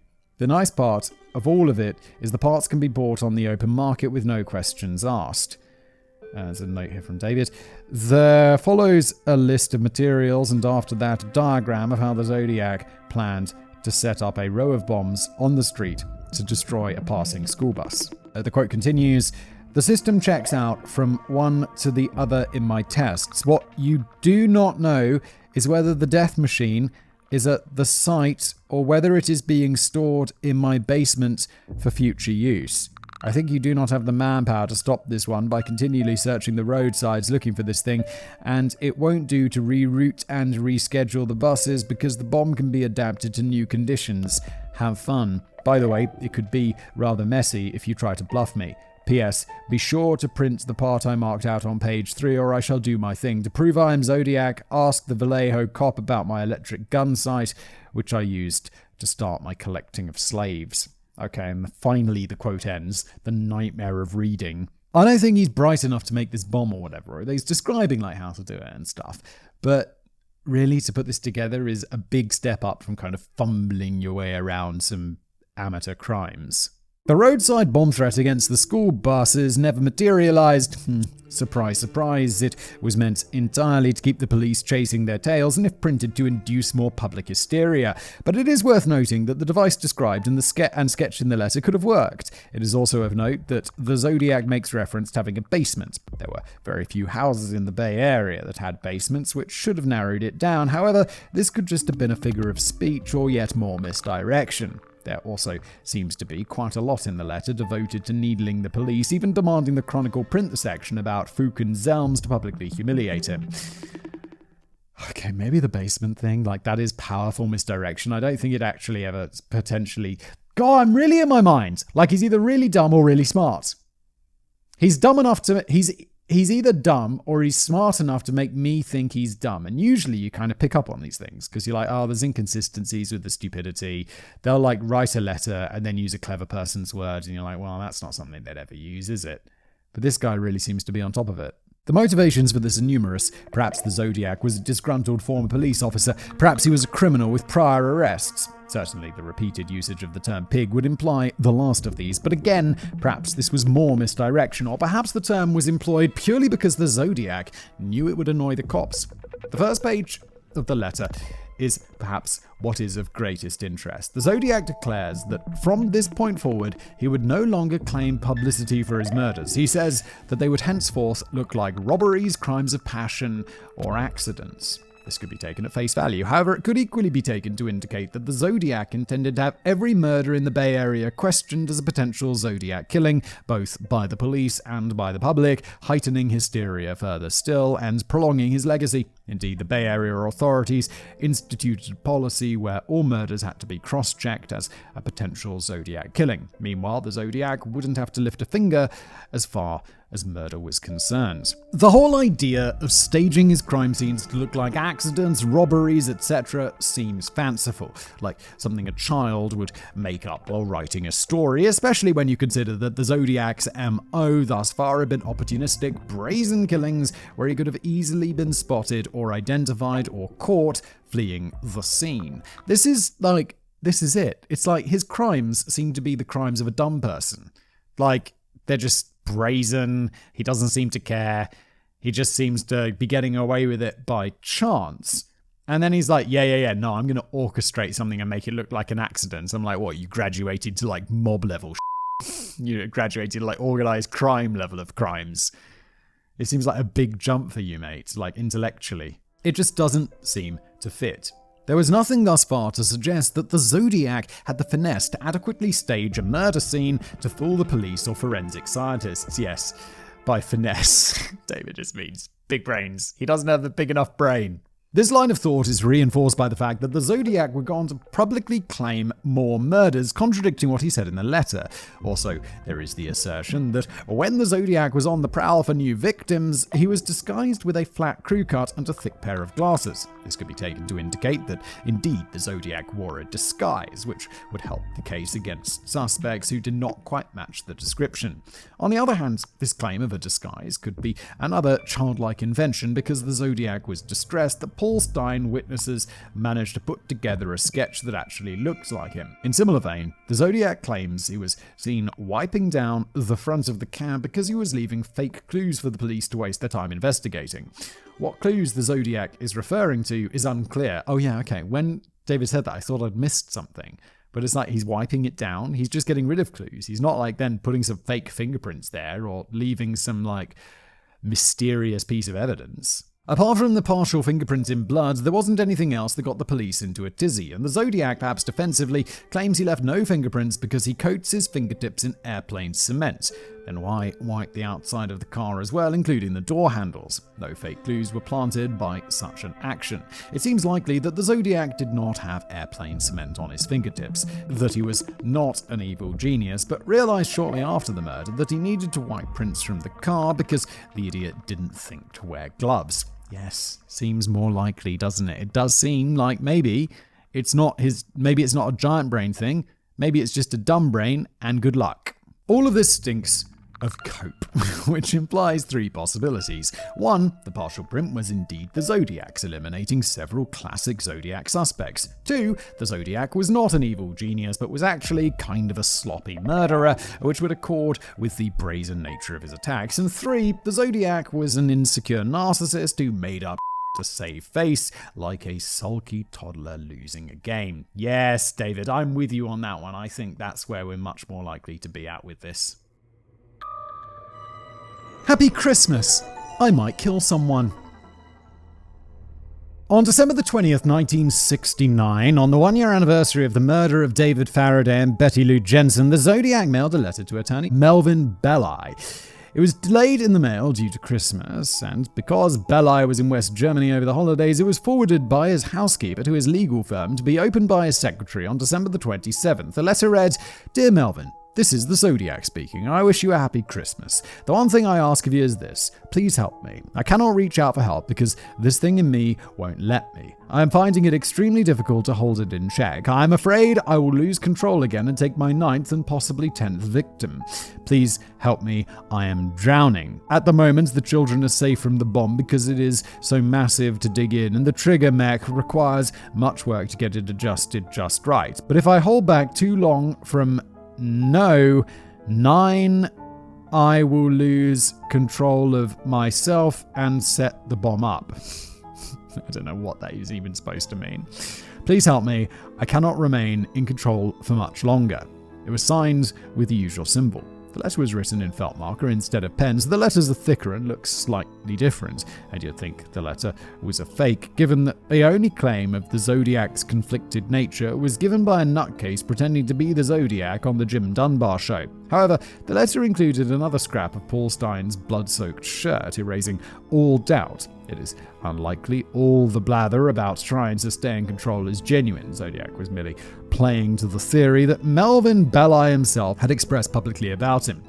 If it was a cry for help, it never amounted to anything, but it does confirm that the Zodiac did indeed have some sort of interest in the high-profile Melvin Belli, even if he didn't really talk to him on the Jim Dunbar show. But it does seem okay that maybe he set up the call then and couldn't get through because this other crackpot goes on. It's like, I'm the Zodiac. And really, he's just a guy in a mental hospital. Bear in mind, the Zodiac's cipher about not calling the show hadn't yet been decoded. It is possible that the Zodiac was assuming most people thought that the caller was him and wrote the letter just to with everybody. The fascination with Belli might not go much further than that. Melvin Belli published a response in the papers saying that he wanted to help and that he'd meet the Zodiac privately in order to do so. The Zodiac never responded to Belli's offer and never contacted him again. Yeah, no, don't go to that meeting. How do you think that meeting's going to go? He's like, yeah, no, definitely, we're meeting in private. FBI!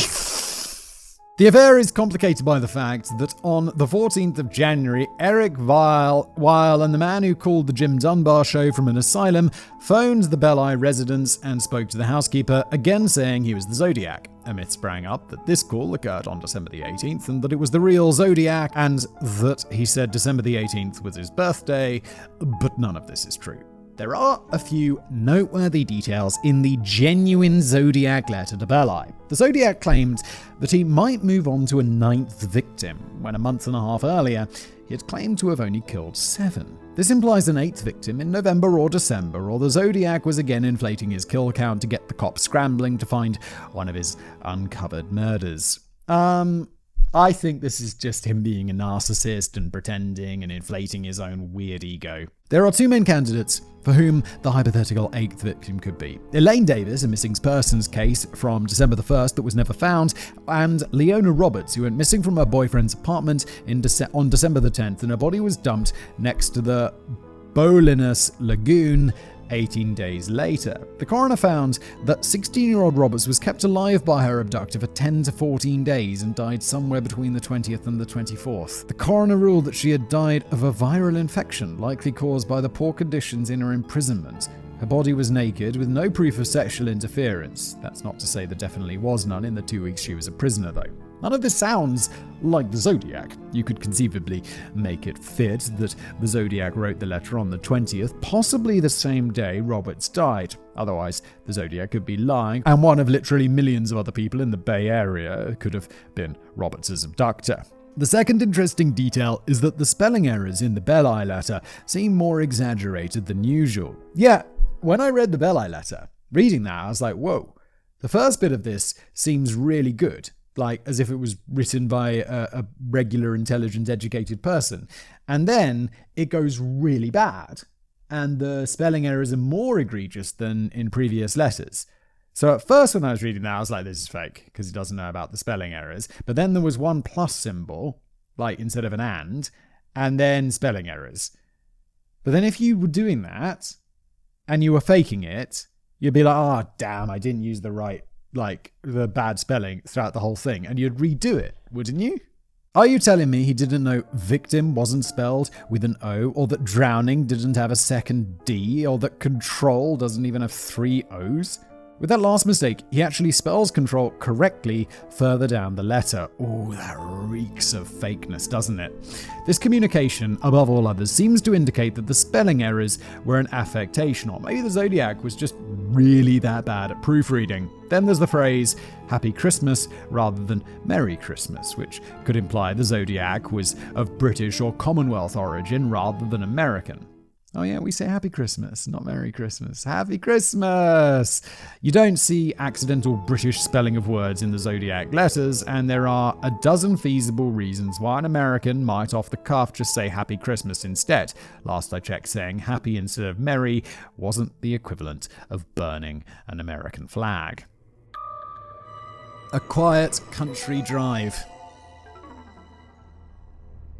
On March the 22nd, 1970, Kathleen Johns, a 22-year-old woman who was 7 months pregnant and with a 10-month-old daughter, was making those kids are close, was making the long trip from San Bernardino in Southern California to Petaluma, a small town in the North Bay Area. Around 11:15 p.m. on the quiet Highway 132 near Modesto, roughly 90 miles to the southeast of San Francisco, Johns noticed that a car was tailing her.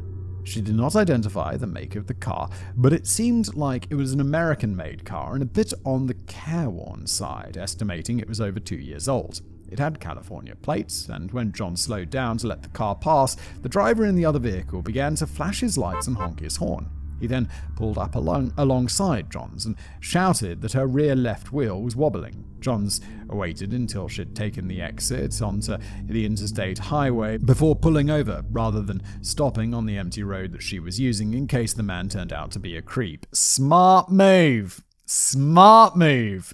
Johns described the man as around 5'9", 170 pounds, with short dark hair and thick glasses.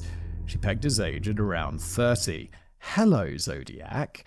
The man stopped his vehicle behind Johns, got out with a tire iron in hand, and volunteered to tighten the lugs on her wheel. John stayed in the driver's seat of the car while the man worked, so she couldn't directly observe what he was doing. When he said he'd finished, Johns thanked him and drove away. Almost immediately, her rear tire fell off. Johns pulled over, got out of the car, and looked at the now empty wheel well. Meanwhile, the man pulled over in front of her car and volunteered to drive Johns to the nearest service station. Uh-oh. Because the man was clean-cut and normal-looking, Johns accepted his offer, grabbed her 10-month-old baby, and hopped in the stranger's car.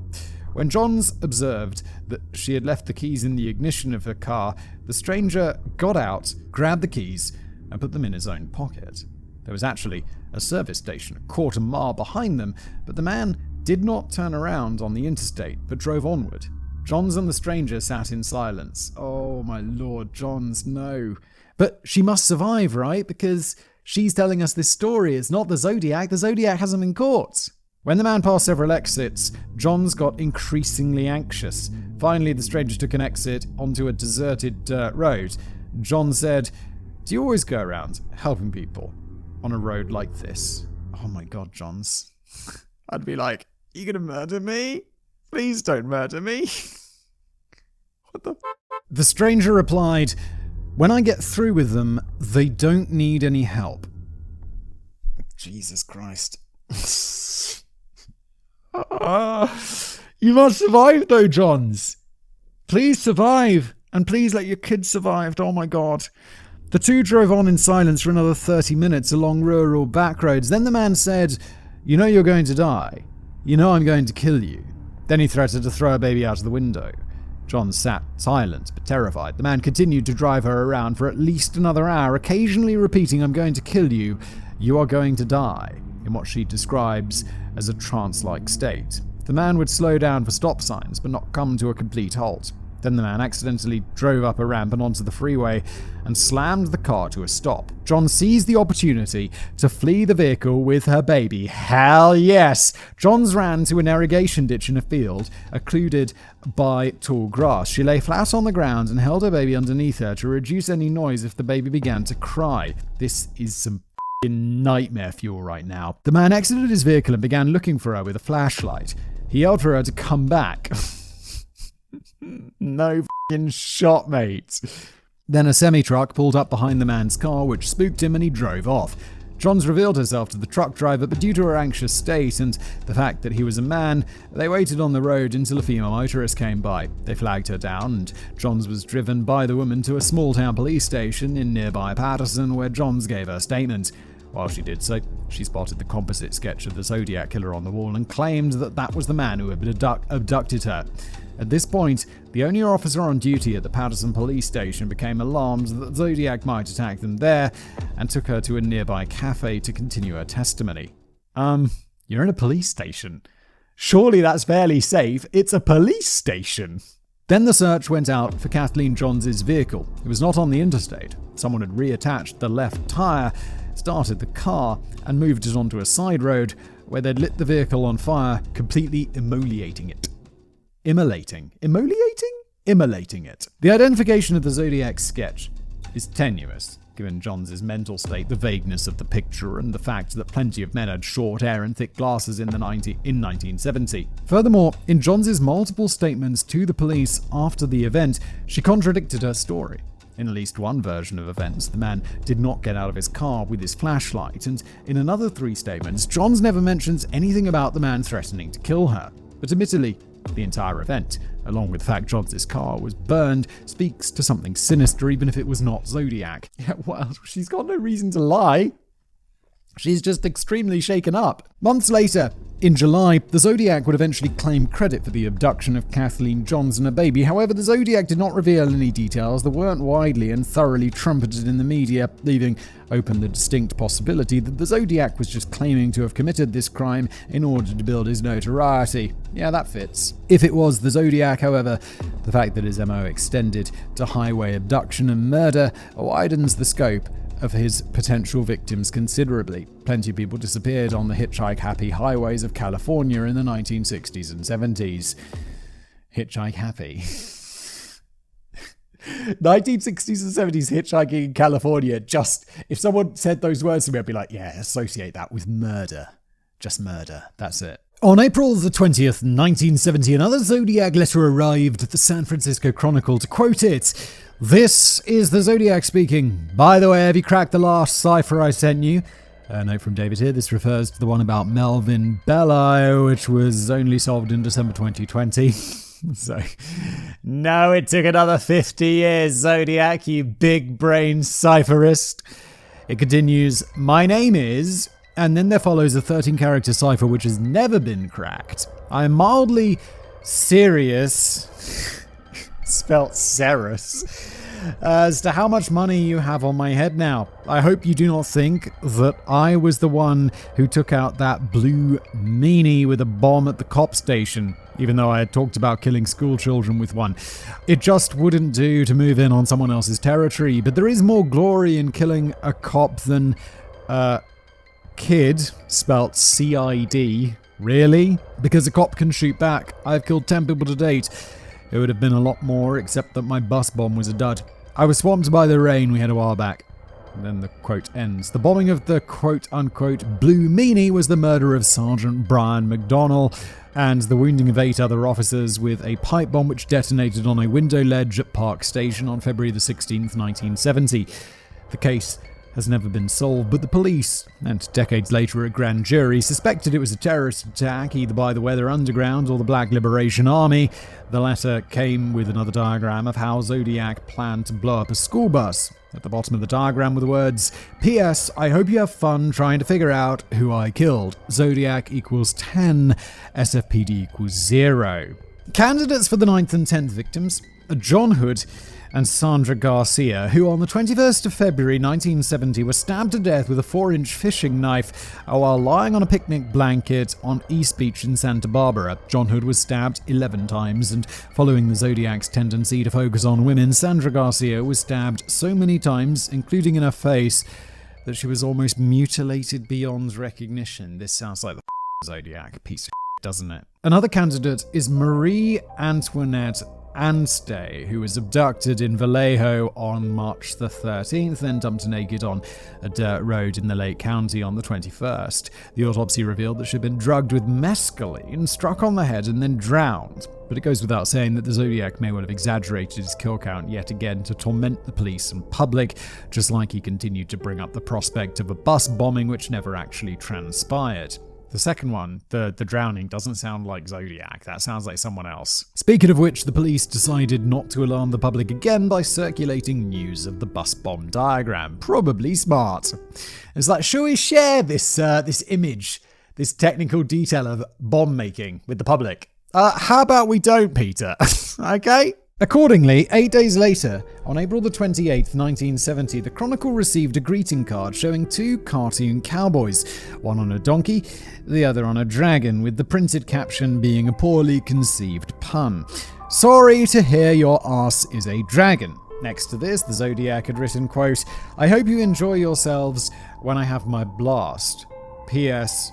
on back," and then on the back it read, "If you don't want me to have this blast, you must do 2 things. 1, tell everyone about the bus bomb with all the details. 2, I would like to see some nice Zodiac buttons wandering about town. Everyone else has these little buttons like peace, black power, Melvin eats blubber, etc. Well, it would cheer me up considerably if I saw a lot of people wearing my button. Please no nasty ones like Melvin's. Thank you." What? You want people to wear like tiny little badges? What are you up to? The Melvin eats blubber thing is a reference to a bizarre fad, a joke pin invented by Irwin Weisfield, which read, "Melvin eats blubber," a niche reference to Herman Melville, the author of Moby Dick. Oh yeah, there you go. Okay. The Zodiac apparently changed it to Melvin in order to insult the somewhat portly Melvin Belli. In the event, nobody manufactured Zodiac buttons and the public did not make their own. Meanwhile, it seemed that the Zodiac, always an attention-seeking narcissist, was frustrated that his latest bomb threat had been suppressed in response to the greeting card. Police held a press conference claiming that they were only disclosing the information about the bomb threat to avoid retaliation, but that they clearly wouldn't be printing the diagram and that they no longer found the Zodiac's bomb threat to be very credible. Yeah, the thing is, like earlier we discussed it, it's like, well, that's actually quite an accurate diagram of how to make a bomb, something you shouldn't release to the public because, wannabe bomb makers. This is also in the 1970s. You can't just go to Google and, what happens if you type into Google how to make a bomb? I'm not going to do it because I don't want to be on any lists. But what happens if you actually do that? Does it tell you how to make a bomb, or is Google like, whoa, steady on, steady on there, don't be doing that. How to construct a pipe bomb. WikiHow, with helpful diagrams. On June the 26th, 1970, the San Francisco Chronicle received another letter. To quote it, "This is the Zodiac speaking. I've become very upset with the people of the San Fran Bay Area. They have not complied with my wishes for them to wear some nice Zodiac buttons.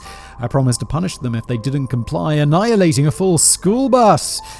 But now, school is out for the summer, so I punish them in another way. I've shot a man in a parked car with a .38. Zodiac 12, SFPD 0. This is likely a reference to the murder of Police Sergeant Richard Radetich on June the 9th, 1970, when he was shot 3 times by a .38 through the window of his patrol car while he was writing up a parking ticket on Waller Street in San Francisco.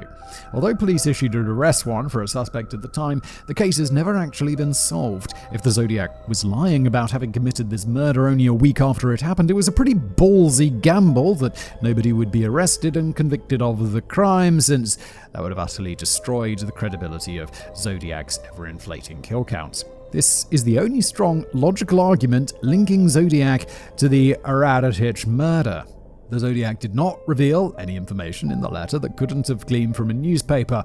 The letter also came with a map and a new cipher, as the letter explained, to quote, "The map coupled with this code will tell you where the bomb is set. You have until next fall to dig it up." That's extremely risky. Like, you just leaving a bomb buried somewhere for the whole summer, expecting a homemade bomb, expecting that it's still going to be functional.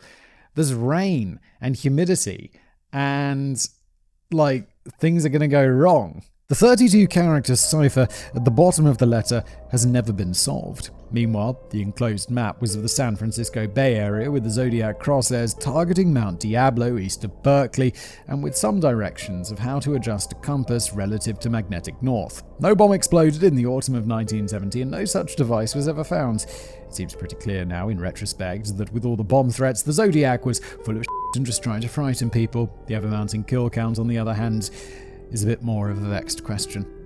On July the 24th, 1970, the San Francisco Chronicle received another letter. To quote it, "This is the Zodiac speaking. I'm rather unhappy because you people will not wear some nice Zodiac buttons. So I now have a little list, starting with the woman and her baby that I gave a rather interesting ride for a couple of hours one evening a few months back that ended in my burning their car where I found them.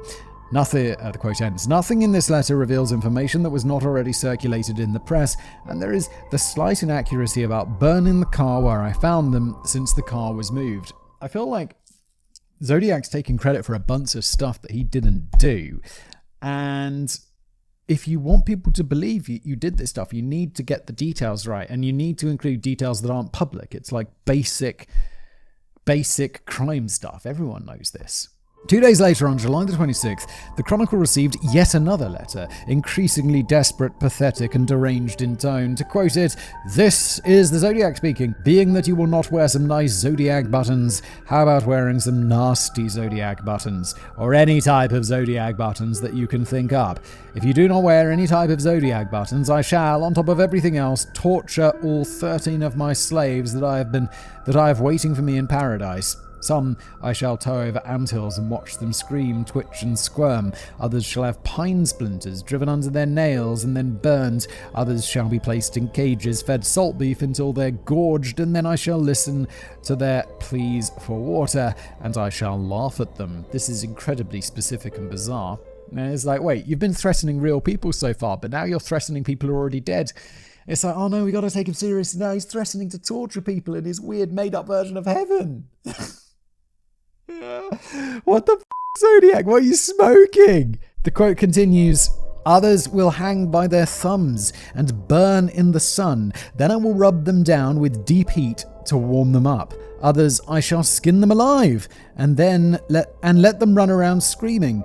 And all billiard players, I shall have them play in a darkened dungeon, all with crooked cues and twisted shoes." What are you talking about? Why are you now talking suddenly about billiard players playing with crooked cues? It sounds like some sort of bizarre dream you've had and you've decided to share it with the police. Yes, I shall have some great fun inflicting the most delicious of pain to my slaves.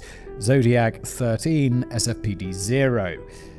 As someday it may happen that a victim must be found, I've got a little list of society offenders who might well be underground, who would never be missed, There is the pestilential nuisances who write autographs, all people who have flabby hands and irritating laughs, all children who are up in dates and implore you with implant. All people who are shaking hands shake hands like that, and all third persons who are unspoiling take those who insist that none of them be missed. Okay, there's like another paragraph of this nonsense. It's incoherent. This guy has just lost it. So, where do I begin with this book? First is the plea for people to wear any kind. Okay, so David's going to break it down for us, and I hope he'll get to the end part and be like, nobody knows. First is the plea for people to wear any kind of zodiac buttons. He desperately wanted to see that catch on in public. Regina George from Mean Girls has something to say about that. Never seen Mean Girls, so I don't get the reference, but I assume it's hilarious, David. Well done. From there is the threat of torturing his slaves in paradise, which is largely an empty threat and probably an excuse just to launch into a bit of torture porn. It's like, why is that empty threat? Because they're already dead.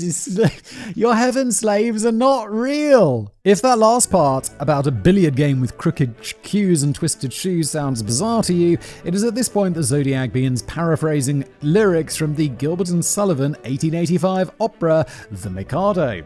Same goes for the long quasi-incoherent section about having a little list of people who won't be missed. These again were lyrics the Zodiac altered from The Mikado.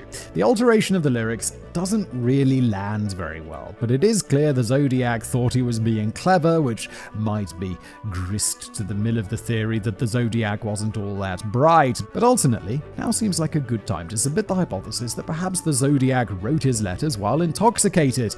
If he wasn't very literate to begin with, this might explain the inconsistency in the spelling and why he sometimes gets words right and sometimes gets the exact same words wrong. Maybe he was pissed drunk. Here, at least, I feel like if I'm pissed drunk, I'm either not writing or I'm writing correctly. I'm not going to suddenly forget how to spell like a basic word like kid. I'm going to spell it C-I-D just because I'm super drunk. It's like, no, I'm either not writing or I'm writing it correctly. Is that just me drunk? Here, at least, is an alternative to the more commonly expressed idea that the Zodiac was doing it deliberately as a misdirection or simply because he enjoyed doing it. Either way, there is something immensely childish about the Zodiac. Otherwise of note is the fact that the Zodiac has upped his kill count to 13 and 2 giant Zodiac emblems were drawn on 2 separate pages of the letter. As for Mount Diablo and the Radians, okay, this is some of the nonsense that came later. It is possible that one radian angle on the map highlights 2 of the confirmed Zodiac murder sites. The significance of this to the uncracked map code and the alleged bomb is unclear. In response to the Zodiac's painfully obvious cry for attention, the police put an embargo on the reporting of any new Zodiac letters to see how he would react. If public notoriety was the Zodiac's primary motivation for killing, or at least claiming to kill, the thought was to see what would happen when they deprived the flame of its oxygen. The response was 2 months of dead silence. I was going to say that seems like a rather good idea, doesn't it? I am not Paul Avery. On October the 6th, 1970, a new letter arrived at the San Francisco Chronicle, but this one was rather different. It was a 3-inch by 5-inch punch card. It did not contain writing in pen, but used letters from a copy of the Chronicle from the previous day. Quote, "Dear editor, you'll hate me, but I've got to tell you, the pace isn't any slower. In fact, it's just one big 13th 13. Some of them thought it was horrible." Okay. Underneath the numerical 13 was a cross drawn in blood. Wait, they're gonna DNA test the shit out of that. The letter went on, "There are reports city police pig cops are closing in on me. FK, I'm crack proof. What is the price tag now?" It was signed Zodiac, again using a printed extract from the paper, and a Zodiac emblem was made with Scotch tape. 13 punch holes were made in the card. Police considered the Zodiac letter to be genuine for 2 days, but later filed it as a copycat letter. In favor of it being a genuine Zodiac letter was the fact that it boasted 13 kills, which had not been circulated by the media. But then again, the last publicized letter was already at 12, and so 13 was the obvious logical progression for a copycat. Counting against the letter being genuine is the fact that it used letters from the newspaper, making it impossible to match the handwriting to previous letters, and also that it opened "Dear Editor" and not "This is Zodiac speaking," as had increasingly become customary, and there was a notable paucity of spelling mistakes in the thing. But then again, there is no reason why Zodiac cannot engage in little arts and crafts by using letters from a paper. There was nothing written in the stars that decreed the Zodiac always had to open with his usual greeting. The spelling errors may have been cut down by the use of typed letters. No, I think this is a copycat letter. I think you got to start with the position that it's fake until it's proved real, and this one seems pretty obviously fake. On October the 27th, 1970, a letter arrived at the San Francisco Chronicle addressed to resident crime columnist Paul Avery. He had covered the Zodiac extensively since the beginning and had written some rather unflattering things about the Zodiac. On the envelope of the letter, his name was misspelled as Paul Averly. Also on the envelope was a Z and a new symbol that looked like a zigzag with an F on the end, surrounded by 4 dots. People have speculated that this is everything from a meteorological symbol to a Native American symbol to something associated with construction engineering. Sounds like people are guessing. Inside the envelope was a Halloween greeting card manufactured by Gibson Card Company. It had been significantly altered. The original card had a friendly-looking skeleton on the front with the caption, "From your secret pal, I feel it in my bones, you ache to know my name, and so I'll clue you in." And then opening the original card had the caption, "But why spoil the game? Happy Halloween." God, greetings cards are weird and very specific, aren't they? So this is to send to someone anonymously on Halloween. Okay then, I didn't even know Halloween cards were a thing. On the front of the card, the Zodiac had pasted a picture of a pumpkin over top the crotch/pelvis of the friendly-looking cartoon skeleton. Inside the card, the Zodiac had pasted a picture of a decidedly less friendly-looking cartoon skeleton. He also pasted in a dozen cartoon eyes with eyelashes staring at the skeleton. In white ink on the card's dark background, it also written the words, "Boo, peekaboo, you are doomed," and 14, the latter of which the police took to mean either Zodiac was claiming another victim or he intended to make Paul Avery his 14th kill. Also written in white ink was the new zigzag symbol, followed by a Z, followed by the usual Zodiac emblem. On the back of the card was written the words "Paradise" and "Slaves," arranged into a cross with the 2 words sharing an A. In the 4 spaces around the cross were written the words "by fire, by gun, by knife, by rope." 4 of the Zodiac's confirmed kills were murder by gun. Only one, Cecilia Shepard by Lake Berryessa, was murder by knife.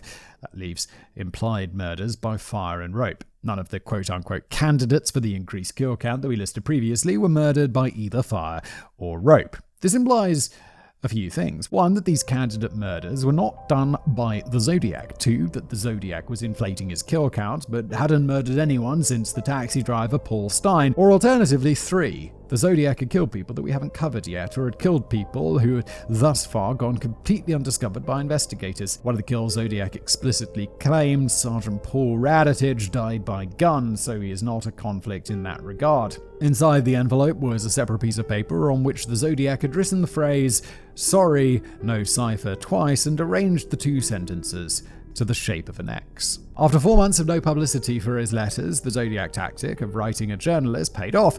The Halloween card was a front-page story. Meanwhile, Paul Avery was issued a license to carry a .38 revolver for his own protection by the chief of police. Although the nice Zodiac buttons never caught on, journalists began wearing a lapel pin that read, "I am not Paul Avery," including Avery himself. Due to his burst of national press coverage, a week later, Paul Avery received an anonymous letter postmarked from Southern California.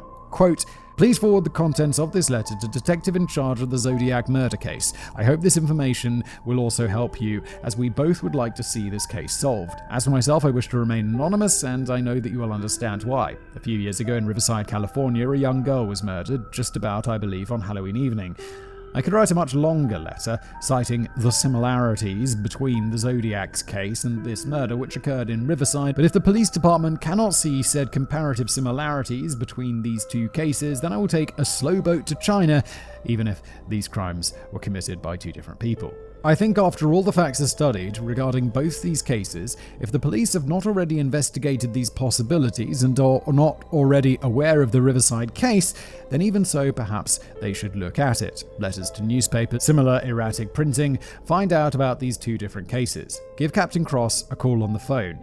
He knows that I do not quit. Mr. Avery, I will give you a call in the near future. Please look into this case. The Riverside police have a wealth of information, so does San Francisco. Let us hope they're not too proud to work together.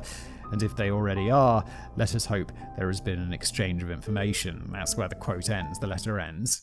You know what my gut tells me? This was written by Zodiac, but like Zodiac not pretending to be dumb. It's just got that same cadence, somehow. Paul Avery phoned Captain Owen Cross of the Riverside PD, who said that this tipster, who has been identified and whose handwriting does not match that of the Zodiac, okay, never mind, I was totally wrong, has been pestering him, insisting the Zodiac murdered a girl in Riverside back in 1966. Unusually, the police captain volunteered to give Avery all the information on the case, which was something of a breach of protocol.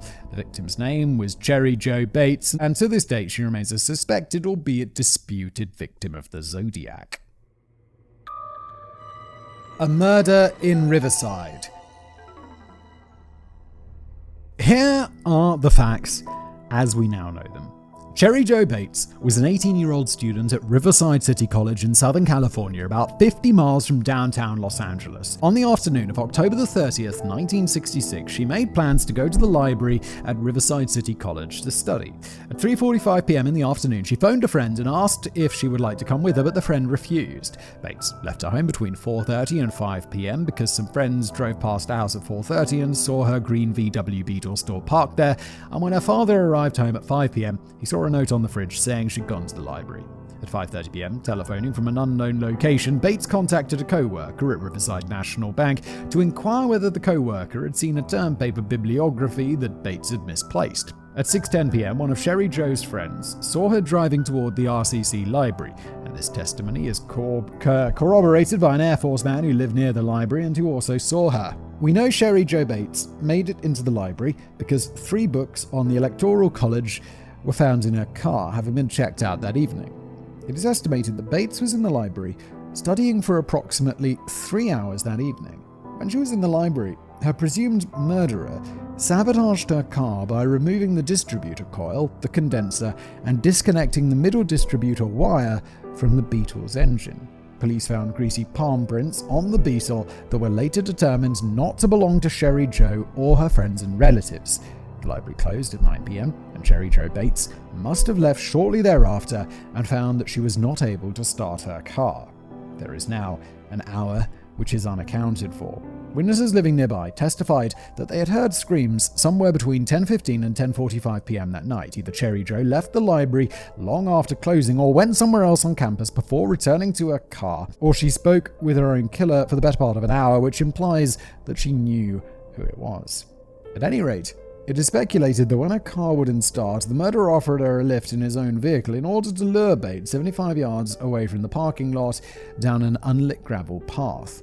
It's here that the attack occurred. Despite only being 5'3" and 110 pounds, Cherry Jo Bates put up tremendous resistance. As demonstrated by skin and hair samples under her fingernails, she likely managed to scratch the murderer's arms and face and tear off his wristwatch, which was later found at the scene. In turn, Bates sustained multiple lacerations on her cheek, upper lip, hands and arms as she attempted to defend herself. She was then stabbed twice in the chest with a short 3.5-inch blade. As she lay on the ground and was kicked repeatedly in the head, and then slashed 3 times in the neck, severing her jugular vein and her larynx, the cuts were so deep that the blows nearly decapitated her. As she lay face down on the ground, the murderer stabbed her again in the left shoulder blade. Her father stayed up all night, waiting for her, and reported Cherry Jo missing at 5:43 a.m. The RCC groundskeeper discovered her body at 6:28 a.m. None of her possessions had been stolen and should not have been sexually interfered with. There were also footprints of a man's boots at the scene, a kind that were only sold at military stores and required valid ID. In order to shake loose some new leads and witness testimony, 2 weeks after the murder, police staged a massive reenactment involving 62 students and 3 staff members who were in the library that night. They even had to wear the same clothes, but nothing came of it. A month later, the Riverside Police Department and the Riverside Press Enterprise newspaper received identical typewritten letters from an anonymous sender. Quote, "She was young and beautiful, but now she is battered and dead. She is not the first, and she will not be the last. I lay awake at nights thinking about my next victim. Maybe she will be the beautiful blonde that babysits near the little store and walks down the dark alley each evening around 7. Or maybe she will be the shapely blue-eyed brunette who said no when I asked her for a date in high school. But maybe it will not be either. But I shall cut off her female parts and deposit them for the whole city to see." Jesus. So don't make it easy for me. Keep your sisters, daughters, and wives off the streets and the alleys. Miss Bates was stupid. She went to the slaughter like a lamb. She did not put up a struggle, but I did. It was a ball. I first pulled the middle wire from the distributor, then I waited for her in the library and followed her out about 2 minutes. The battery must have been dead by then. I then offered to help.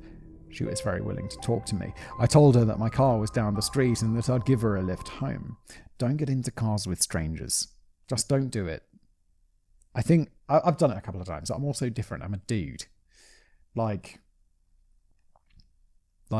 as a young woman, don't get in strangers' cars, okay? Lesson I'll definitely be telling my daughter. Don't do that. Phone dad. Phone mum. Get a taxi. Don't get in strangers' cars. Okay? Clear? Yeah? Good. Yeah, to my son. No, you can. It's fine. You'll be fine.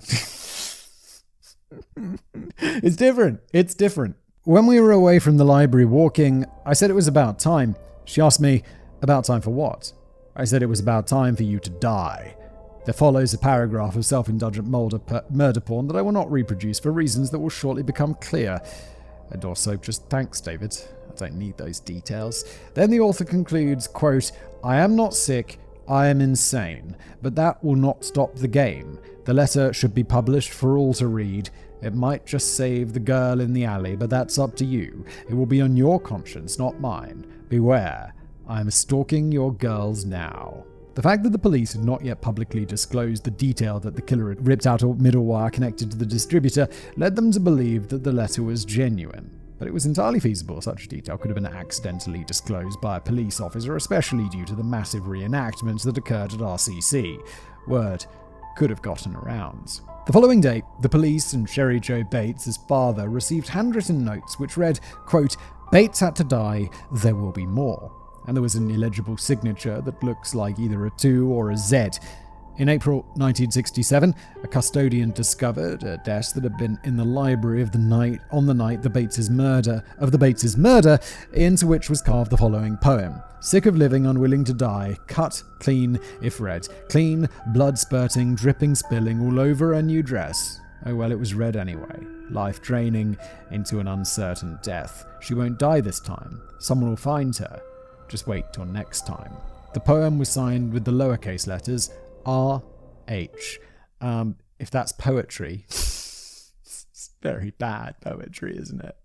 Much has been made over the murder of Sherry Jo Bates in connection with the Zodiac over the years. The most prominent connection is the sending of taunting, macabre letters to the police and to the press. Then there's the military depot boots, just like at Lake Berryessa. Yeah, that was right back at the beginning. Very specific, isn't it? Like, why would you... It's like, just use the most generic shoes you have. There is also the use of the term game, like in the first Zodiac cipher, referencing the film The Most Dangerous Game. People also flag up the use of a knife, since one was also used at Lake Berryessa. But the use of a knife to commit murder is hardly the sole province of the Zodiac, who used a gun most of the time anyway. And here's the problem. In 2016, a man anonymously contacted the Riverside Police Department, claiming that all the letters sent after the Bates murder were written by him as a sick joke when he was a troubled teenager. In 2020, the Riverside PD used DNA analysis from saliva found on the stamps of the letters and genealogy to identify the anonymous man. According to the police, the unidentified man was investigated and ruled out as being able to commit the Riverside murder or Zodiac murders in Northern California. I love that genealogy. 2020, they're figuring this out. It's like, hey, that's going to catch up with you now. You sent those letters when you were a child. I mean, it must be way past the statute of limitations. And like, what are you going to do? Prosecute a teenager for a joke you made 50 years ago? But it's like, catches up with you, doesn't it, on this one? Jesus, genealogy websites. What was the one they caught? They caught that dude. Was it the Golden State Killer? They caught him with the genealogy things. Cool, to be honest. But also, 1984, scary, isn't it? They had a prime suspect of their own shortly after Bates' murder. A spurned love interest and police suspicion about this man lasted for years. But even then, DNA analysis of the skin and hair found under Bates' fingernails did not match Riverside's prime suspect either. All the DNA analysis did uncover is that the killer was a Caucasian male, and so her murder remains unsolved. Many people's theories include Sherry Jo Bates as an early Zodiac victim. But without the letters being genuine, there are no substantial links to the Zodiac's MO. Without the letters, the desk carving also remains just a sick poem and entirely circumstantial. Not that Paul Avery, the police, or the public knew the letters were fake at the time. It was only half a century later that we received confirmation that the death of Sherry Jo likely had nothing whatsoever to do with the Zodiac. Oh, we've got something solved in this case. I like that. Like, so far it's just mystery, and it's called the Zodiac Killer, so we know he didn't get caught. And now we're going to get some resolution. I like that. 4 months after Paul Avery broke the Bates story on March the 13th, 1971, the Zodiac sent a letter to the LA Times postmarked in the town of Pleasanton in California, which is in Alameda County, not far from the San Francisco Bay Area. To quote it, "This is the Zodiac speaking.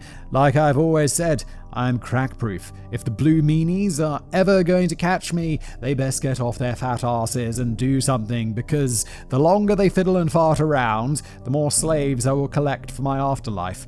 I do have to give them credit for stumbling across my Riverside activity, but they are only finding the easy ones. There are a hell of a lot more down there. The reason that I'm writing to the Times is this. They don't bury me on the back pages like some of the others. SFPD 0, Zodiac 17+. Quote ends.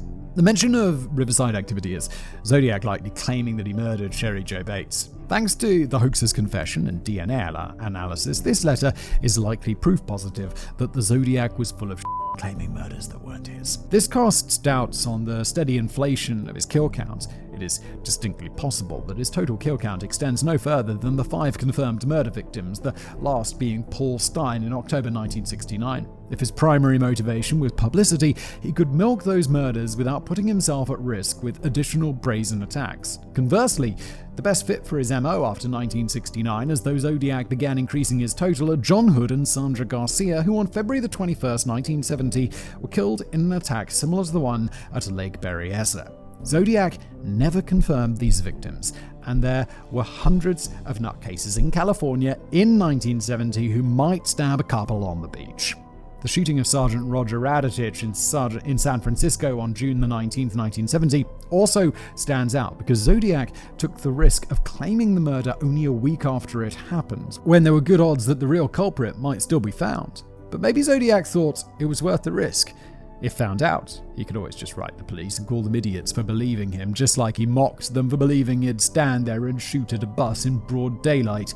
The fact is, there is no hard evidence that the Zodiac was connected to any of the murders beyond the canonical 5. And now with his claiming the murder of Sherry Jo Bates, there is evidence that the Zodiac was a pathetic, attention-seeking liar. In a nutshell, 17+ stinks of cat piss.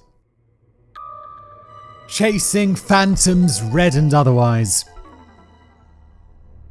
There are, however, some tenuous connections that may have contributed to the alleged 17. On February 26, 1971, Linda Keynes, a student at Pacific Union College, the same one that Lake Berryessa victims Brian Hartnell and Cecilia Shepard attended, was found murdered and covered with rocks, logs, and forest debris roughly 250 yards from a car on the Old Howell Mountain Road, not far from the Berryessa attack. Keynes was bludgeoned on the left side of her head and strangled with a wire noose. An old, intellectually slow African-American man named Walter Boyd Williams, nicknamed Willie the Woodcutter, had been stalking Keynes prior to her death. He had been seen by witnesses following Keynes in his car that morning, and numerous clothing fibres and rocks were found near the body and traced back to him. It's not looking good for you, Willie. Williams was arrested and convicted of a murder. He died not long after his conviction.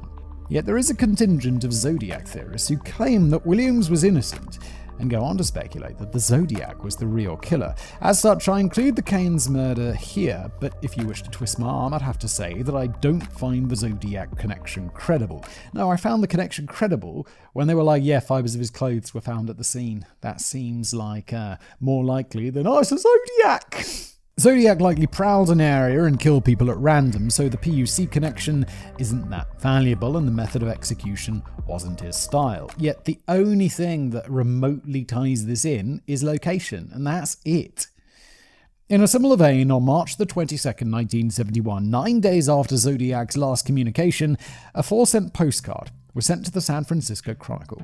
On the front was a picture of Forest Pines, a condominium village near Lake Tahoe, all the way east in the state of Utah. Pasted on the picture were words and phrases cut out from various magazines and newspapers to form the phrases Sierra Club, Around in the Snow, Peek Through the Pines, Past Lake Tahoe areas, and Sought Victim 12. Does this make any sense? It feels just like now he's like blabbering nonsense. He does seem a little bit not there, right? Like, some of the stuff is truly crazy, like the slaves in heaven and then the ranting in the letters and such. In the lower right-hand corner was a Zodiac emblem drawn in pen. On the back of the card were clippings of the mastheads of the LA Times, the SF Examiner, and the SF Chronicle, pasted in the address section. In the top left-hand column were the words Zodiac, and below it another Zodiac emblem. At the bottom of the back of the card were the words Attorney Paul Avery equals Chronicle. The only possible candidate linked to the area was Donna Lass, a 25-year-old nurse who worked at the first aid section in the Sahara Tahoe Hotel and Casino in State Line, Utah, a town with just a few hundred residents. She disappeared on September the 6th, 1970, half a year earlier. She finished work at the hotel at around 1:50 a.m. A few hours later, Donna Lass's landlord and employer both received phone calls from an anonymous male saying that she had to leave town because of an illness in her family. Donna Lass's family later confirmed this claim was a lie. A car was found next to her apartment and none of her possessions were stolen from the residence. The only things missing were her purse and the clothes that she was wearing that night. Donna Lass had previously worked in San Francisco near Presidio Heights. At the time, cab driver Paul Stein was murdered there. That was the only tenuous link that she had with the Zodiac. It's super tenuous. You can't just be like, oh yeah, anything in that area remotely like that. Zodiac, baby. You can't. It's just, these are not connected. And if they are, it would be more surprising than if they aren't. She moved to Lake Tahoe in June 1970, and if Zodiac knew her, he might have followed her down there. Indeed, if the killer had phoned her landlord and employer, she must have to some extent been known to him. Donna Lass's body has never been found. By my own estimation, there are a few problems with the postcard allegedly sent by the Zodiac. First, it says victim number 12. Donna Lass disappeared on September the 6th, 1970, but in his letter on the 26th of July, the Zodiac was already boasting 13 victims, and he went into some ludicrous detail about how he was going to torture them in the afterlife if people didn't wear Zodiac buttons. He does seem to be off his rocker, right? The Zodiac claimed his 12th victim on June the 26th, 1970, long before Donna Lass disappeared, and heavily implied that victim was Sergeant Richard Raditich. The Lake Tahoe card just does not fit. Furthermore, I noticed that the Zodiac emblem on the back of the card is drawn incorrectly, with the crosshairs not entering the circle to make the crucifix, but remaining on the outside. This mistake had never been made in any of the confirmed Zodiac letters. And although the killer addressed the postcard to quote-unquote Paul Avery, echoing the typo on the Halloween card, given the press coverage of the event, the Zodiac had plenty of opportunity in the subsequent 5 months to learn the man's name was Paul Avery. The recent typo could be Zodiac, including a possible misspelling affectation, but just as easily, it could have been an attempt at authenticity by a hoaxer. Yeah, I'm not particularly convinced by this. It seems like this is just covered in mystery, because you've got the Zodiac who's pretending to kill people, and then you've got people pretending to be the Zodiac. Meanwhile, the probable real killers are just out there or in prison. This is just, it's like an episode filled with misinformation from all sides. Additionally, looking at the back of the card, I noticed that while some definite effort was made to copy the handwriting of the word zodiac, the capital A's in at and Averley do not match the genuine Zodiac's handwriting. Also, there is a mistake in the writing of the word chronicle, where the letter L is written over a K, as if the author originally misspelled the name. However, the real Zodiac never misspelled the name of the paper before, and it was his constant obsession to write that newspaper in particular for the better part of 2 years now. Moreover, the f***ing masthead of the paper is glued right above it. This seems like another attempt to mimic Zodiac's propensity for typos in what few words the hoaxer actually wrote on the back of the card. I would say, David, that you're bang on with that assessment. Which is the final point. The hoaxer used paper clippings to minimize the amount of writing that it'd have to do. Given the killer likely phoned a false flag into Lass's work and to a landlord to buy himself some time to clean up his tracks, it is likely that Donna Lass was known to the killer locally in State Line, Utah, and it seems highly probable that the killer simply sent the postcard to misdirect police toward the Zodiac, even though the real Zodiac had never struck outside of California before. This place... It's a bit of a stretch, isn't it? Did this person ever get caught? Because that's quite dumb. Like, I feel like you're just increasing the amount of evidence against you. Like, if you've done that, just disappear. Like, or just continue with your normal life. Don't be like, I'm going to pin this on the Zodiac. Don't do that. You're just going to invite trouble. You can't do a copycat killing in some other state really far away in a different manner, okay? This places the Zodiac's last genuine letter on March the 13th, 1971, when he claimed to have killed Cherry Joe Bates. After that date, nobody heard a peep from the Zodiac for a long time. The only possible development of interest was over a year later, on April the 70th, 1972. At 9 p.m. in Tamalpais Valley, in the Bay Area, not far from the Golden Gate Bridge, 33-year-old Isabel Watson had just got off on her bus and was walking up the road. There was nobody else on the street. A man driving a white Chevrolet swerved at Watson and nearly hit her. A man perfectly fitting the Zodiac's description, from his height to weight to age to thick glasses, got out of the Chevy and apologized, offering to drive Isabel Watson home. She refused. Good choice, Isabel. The man insisted, and Watson refused again. Second good choice. At that point, the man attacked Watson, stabbing her multiple times in the back with a short knife. Watson's screams alerted the people in the nearby houses, and the man fled the scene. Isabel Watson was rushed to hospital for treatment and made a full recovery. The attacker was the only potential development in the Zodiac case in 13 months, and then there was nothing, absolutely nothing, for the rest of 1972 and the whole of 1973. Then, a letter arrived at the Chronicle on January the 30th, 1974, nearly 3 years since the last confirmed Zodiac communication. To quote it, I saw and think The Exorcist was the best satirical comedy that I've ever seen. Signed, yours truly. He plunged himself into the billowy wave, and an echo arose from the suicide's grave. Tip willow, tip willow, tip willow. Apparently, David says to me, this is more stuff from the Gilbert and Sullivan opera, The Mikado. P.S. If I do not see this note in your paper, I will do something nasty, which you know I'm capable of doing. And the quote ends. At the bottom of the letter was a strange, disjointed symbol that looked vaguely like ink splotches on a Rorschach test. Below that was written, quote, me, 37, SFPD 0. The letter lacked the usual salutation. This is the Zodiac speaking. It also lacked any reference to the writer being the Zodiac. In the kill count, he said me for the first time. Perhaps this was caution. He hadn't written in 3 years. The previous letters obviously hadn't been traced back to him. But in case this one was, perhaps he deliberately made no explicit mention of the Zodiac. That way, the letter itself would not be enough to secure a conviction, maybe not even an arrest warrant or a search warrant without further substantiating evidence.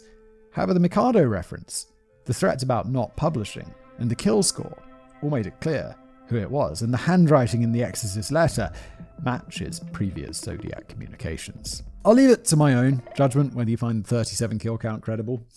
I don't. We know he lied about some, and it just seems like he's desperate for attention after not getting any for a couple of years. Certainly an additional 20 people could be killed in 3 years. That's a massive list of candidates for the murders. The timeline is broad and California murders are plentiful. But none really leap out as having the Zodiac's MO. It is possible the Zodiac was just too good at covering up his crimes and was no longer announcing them like he threatened back in 1969, or what is more likely is the number is utter and the Zodiac had long since gone to ground. There are, however, a few murders in addition to Sherry Jo Bates that predate the killer's quote-unquote public debut in 1968 and fit his MO. On April the 10th, 1962, 22-year-old cab driver Ray Davis was killed in a way similar to Paul Stein, with 2 shots from behind in Oceanside in Southern California. What is notable is the local cops received a phone call from a man the day before taunting them about a crime that he was planning, and then a few days later he called again, providing them with details of the murder and threatening to kill a bus driver next. It sounds vaguely like the Zodiac's MO, but it could just as easily be another nutcase. On June the 4th, 1963, someone shot high school students Robert Dominguez and Linda Edward in Santa Barbara County, first attempting to tie them up and then shooting them as they tried to flee. This also echoes the Zodiac's MO. However, in addition, the killer took the bodies to a nearby shack and attempted to burn it down, which does not match. On February the 5th, 1964, teenage newlyweds John and Joyce Swindle were shot by a sniper on a beach in San Diego, with the killer stealing John Swindle's wallet. Aside from the attack on the couple on the beach, this doesn't really fit with the Zodiac's MO. These are just crimes. They're just crimes that are probably not attached to the Zodiac. Why are people making an effort to attach these to the Zodiac? It's before. He could have looked at those crimes for inspiration. There's no indication that they were really his. And there's usually something that really says they weren't. This feels like conspiracy theory. It's like, don't assume too much. Wait, you need some evidence, you know? Finally, on June the 8th, 1967, Enadine Martinez and Fermin Rodriguez, 2 people in their 30s having an affair, were attacked in a lover's lane on Alameda County, not far from the Bay Area and near to Pleasanton, where the Zodiac posted his letter claiming the murder of Sherry Jo Bates. Rodriguez was shot exiting his vehicle. Martinez was abducted and driven a few miles away, where she was either released from the vehicle or more likely attempted to flee. She was shot and killed as she ran. Robbery has been ruled out, but we can't rule out attempted abduction of Martinez by a sexual predator, having dispatched her lover first. We also can't rule out a crime of passion by Martinez's ex-husband killing Rodriguez, taking his ex-wife with him, and then shooting her when she exited the vehicle. FYI, Rodriguez's wife at the time had an alibi. The attack on a couple in a lover's lane bears superficial similarity to the Zodiac's MO. What are we supposed to do? Like, blame every attack that goes on in a lover's lane on the Zodiac? Be like, yeah, it's him. It's just an attack. It's just another crime. There are many crimes. And to pull some out of the vast swath of crimes that are in California and be like, Zodiac, Zodiac, Zodiac, is just silly. But what is more substantial is the fact that Martinez and Rodriguez were subjected to anonymous phone calls with someone breathing heavily on the end of the line in the days leading up to the murder. The phone calls continued to Rodriguez's wife in the days after the killings. This bears some resemblance to the calls received by the relatives of Darlene Ferrin the night of her murder, although according to Leo Sunan's testimony decades later, these calls may have just been Leo looking to score some weed. Okay. The Ferrin calls didn't continue beyond that night, and such creepy calls were common enough from nut jobs in those days. Creepy calls to Martinez and Rodriguez don't prove it was Zodiac, even if the calls came from the actual murderer.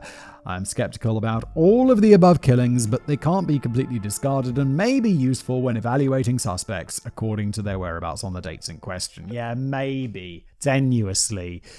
I'm very skeptical about all of these. The Exorcist letter on January the 29th, 1974 was the last confirmed communication from the Zodiac. There followed a few others in 1974, but they were all of dubious provenance. There is a letter to the Chronicle from February the 14th, 1974, which is simply signed A Friend, where the author says that the acronym for Symbionese Liberation Army is a Norse word meaning kill.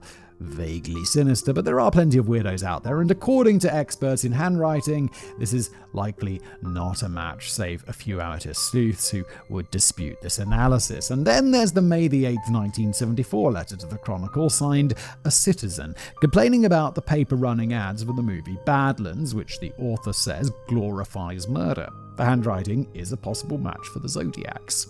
But it lacks his deliberate or inadvertent typos. The only word that's misspelled is consternation, which is scratched out and rewritten, something unusual for the Zodiac. Then there's the 8th of July 1974 letter to the Chronicle, signed The Red Phantom, complaining about a news column written by a conservative commentator whose pen name was Count Marco, and asking for the Chronicle to cancel the column. Once again, there are similarities in the handwriting, but no typos, and a curious final line, quote, "Since the Count can write anonymously, so can I. The Red Phantom, red with rage." The Zodiac writing letters anonymously was hardly a novelty at this point, so it is odd that there is a justification for using the ridiculous nom de plume at the end of the letter. None of these letters dealt with the Zodiac murders or threatened a resumption of the Zodiac's activities. In 1975, Dave Toschi, chief investigator of the murder of Paul Stein in San Francisco, wrote anonymous letters to the Chronicle posing as a fan of his, complimenting his police work. Something of a vain, egotistical person obsessed with publicity and swanning about in oversized bow ties and garish 1970s suits, Toschi did this to drum up more public attention for himself. But the stunts also implicated him in a letter sent to KHJ-TV in Los Angeles on May 2nd, 1978, in which the letter's author claimed to be the Zodiac, announced he was coming to LA, and threatened to kill the chief of police, the ex-chief of police, and singer Pat Boone, former Black Panther leader Eldridge Cleaver, and somehow Susan Atkins, formerly of the Manson family, who was serving a life sentence at the Central California Women's Facility in Chowchilla. This is just crazy. What is going on? 3 experts claimed the letter's handwriting was not a match for the Zodiac. If you look at it, it's pretty obvious, and it lacks the signature typo, so this is not related. Toschi was accused of sending the letter to keep up public interest in the case. He was later cleared of these allegations. Odds are it's just some crank who thought he'd stir the a little. Plenty of that going on in today's episode, isn't there? There's also a Christmas card sent to the Chronicle in 1990, only discovered in storage in 2007, with handwriting on the envelope, similar to the Zodiac's. The card is a picture of a snowman wearing Groucho Marx glasses, standing in front of a small bunny. Printed on the front of the greeting card is the caption, "From your secret pal, can't guess who I am yet. Well, look inside and find out." Inside the card is the caption, "Then I'm going to keep you guessing. Happy holidays anyway." There was no writing from the author on the card itself. Also, inside the card was a pencil and 2 US mail postal keys of obscure meaning. According to one veteran handwriting analyst from the Zodiac case, the writing on the envelope is very slow and deliberate, indicating that the author was copying the writing from previous Zodiac letters. The genuine Zodiac letters were all written with the swift hands that flew across the page. Nevertheless, numerous other experts and amateur sleuths claim that the writing is genuine. When there's a real expert, and then it's like, real expert says no. Yeah, but amateur sleuths say this. It's like, well, how about we ignore them? How about we ignore them and rely on the actual expert of handwriting for like the police or some shit like that? The letter was postmarked in Eureka, California in the far north near the border with Oregon. While the 1990 letter cannot be assumed to be genuine, it cannot be completely discounted either. It's a phrase that keeps coming up in today's episode, isn't it, David? But the last confirmed Zodiac communication appears to be from that January the 29th, 1974, claiming a kill count of 37. The Devil's Advocate. It's time to turn to the suspects. Let's start with the big one, Arthur Lee Allen. The prime suspect in most people's minds. In reality, it's a bit of a mixed bag. Born on December the 18th, 1933, he would have been 35 when the canonical Zodiac murders began and would have been 28 at the time of the earliest hypothesized Zodiac murder, all within the age range of witness identifications. Allen also fits the witness description of being stocky, but he was 6 foot tall rather than 5'8" or 5'9", and mostly bald by 1968, save for a few scraps on the top and sides, which does not fit with any of the descriptions of the Zodiac's hair by eyewitnesses, unless the Zodiac wore a wig, which is hinted at as a possibility in his letters. Prior to the start of the canonical Zodiac killings, Allen was a school teacher, but was fired in March 1968 because of allegations he was touching his students. Uh-oh. Allen was also known to travel down to Riverside to watch car races, and in 1966 took a sick day from work the day Sherry Jo Bates was murdered. Uh-oh. But this information is irrelevant, since it's highly likely the Zodiac did not kill Bates. Oh, yeah. I was like, no shot. In December 1968, Faraday and Jensen were killed 6 miles from where Allen lived. Additionally, the gas station Allen worked at was 50 yards from the Greasy Spoon, where Darlene Ferrin worked in Vallejo. Allen was also within traveling distance of Lake Berryessa the day the Zodiac attacked Cecilia Shepard and Brian Hartnell, but his proximity is often overstated. Additionally, Darlene possibly referred to the unidentified man at Ferrin's painting party as Lee, which is the name Arthur Lee Allen often went by, but again, the party man doesn't match witness descriptions on account of his height and his baldness. It's a pretty close in height, like 6'1" to like 5... that's quite a big difference, isn't it? Like 5'9", 5'8" to 5'9" to 6 foot, 3-4 inch difference. Yeah, that's a big height difference. You'd notice that. However, in 1991, Mike Mageau identified Allen as his attacker from a photo lineup. Bear in mind, such procedures are unreliable, and this was 22 years after the fact. Oh god, yeah, we just can't rely on that at all. Mageau also initially claims that he couldn't see the man in the dark and only saw him in profile. Furthermore, Nancy Slover, the police operator who spoke to the Zodiac that night, said Allen's voice was not the one she heard on the phone. And Officer Donald Fuchs has said that Allen was not the man he saw fleeing the scene of Paul Stein's murder in San Francisco, claiming Allen's face was too round. This is borne out by the composite sketch, and Allen was about 100 pounds heavier than the man Fuchs saw. Allen had a Zodiac brand wristwatch, which has the cross and circle emblem, which was frequently associated with the Zodiac as a concept, but thousands of people wore those watches in the 1960s, so the connection was virtually meaningless. There's also a dozen alternate theories for what inspired the Zodiac's choice of name and symbol, from books to 1960s TV shows. Much has also been made of Allen being interviewed by the police in 1971 in connection with the case during a long hiatus in Zodiac letters, and his being arrested in 1974 for interfering with a 12-year-old boy and spending 2 years in prison around the time the confirmed Zodiac letters stopped. Glad this guy's not a teacher anymore. But the gaps between the pauses in letters and these events are measured in months. The letters following the Bates murder in 1966 were written on the same brand of typewriter that Allen owns, but recent DNA evidence has established that these letters were written by a hoaxer. Allen's sister-in-law claimed that Allen once misspelled Christmas with an extra S, just like the Zodiac.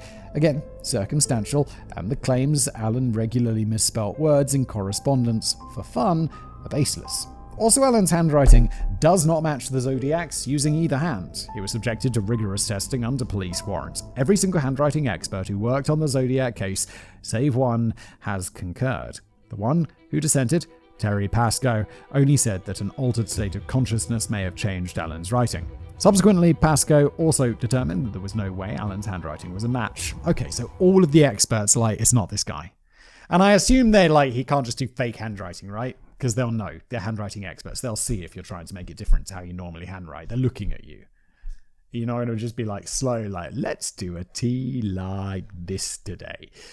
Right? The partial print left in Paul Stein's cab was not a match for Allen either. It is possible the print may have been left by police or forensics as a mistake, and the Zodiac himself claimed he had airplane cement on his fingers, but wiped down the cab, including outside door handles, claiming he was busy leaving fake clues, which were never found. Also in 2002, DNA analysis of a partial sample taken from traces of saliva on the stamps of the Zodiac letters did not match Allen's DNA. However, amateur sleuths who think Alan is the killer have alleged that the DNA was taken from the edges on the front of the stamps, thus leaving open the possibility of someone else's DNA contaminating the sample.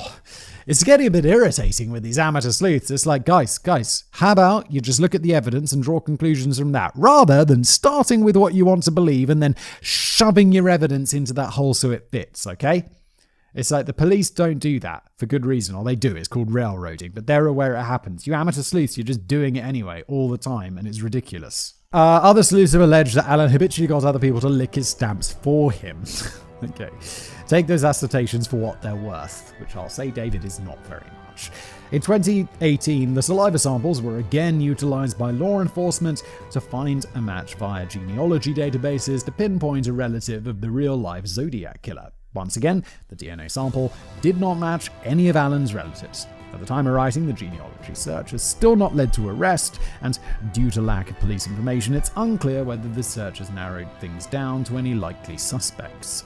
Arthur Lee Allen became the prime suspect for the Zodiac murders in 1971 after his ex-friend Don Chaney brought him to the attention of the police. Chaney claims that in January 1968, Allen got drunk and told him that he wanted to start killing people and that he'd use the name Zodiac in letters taunting the police.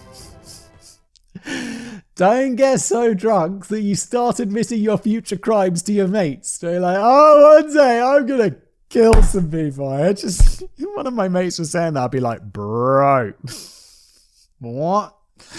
How drunk are we right now? What the f***?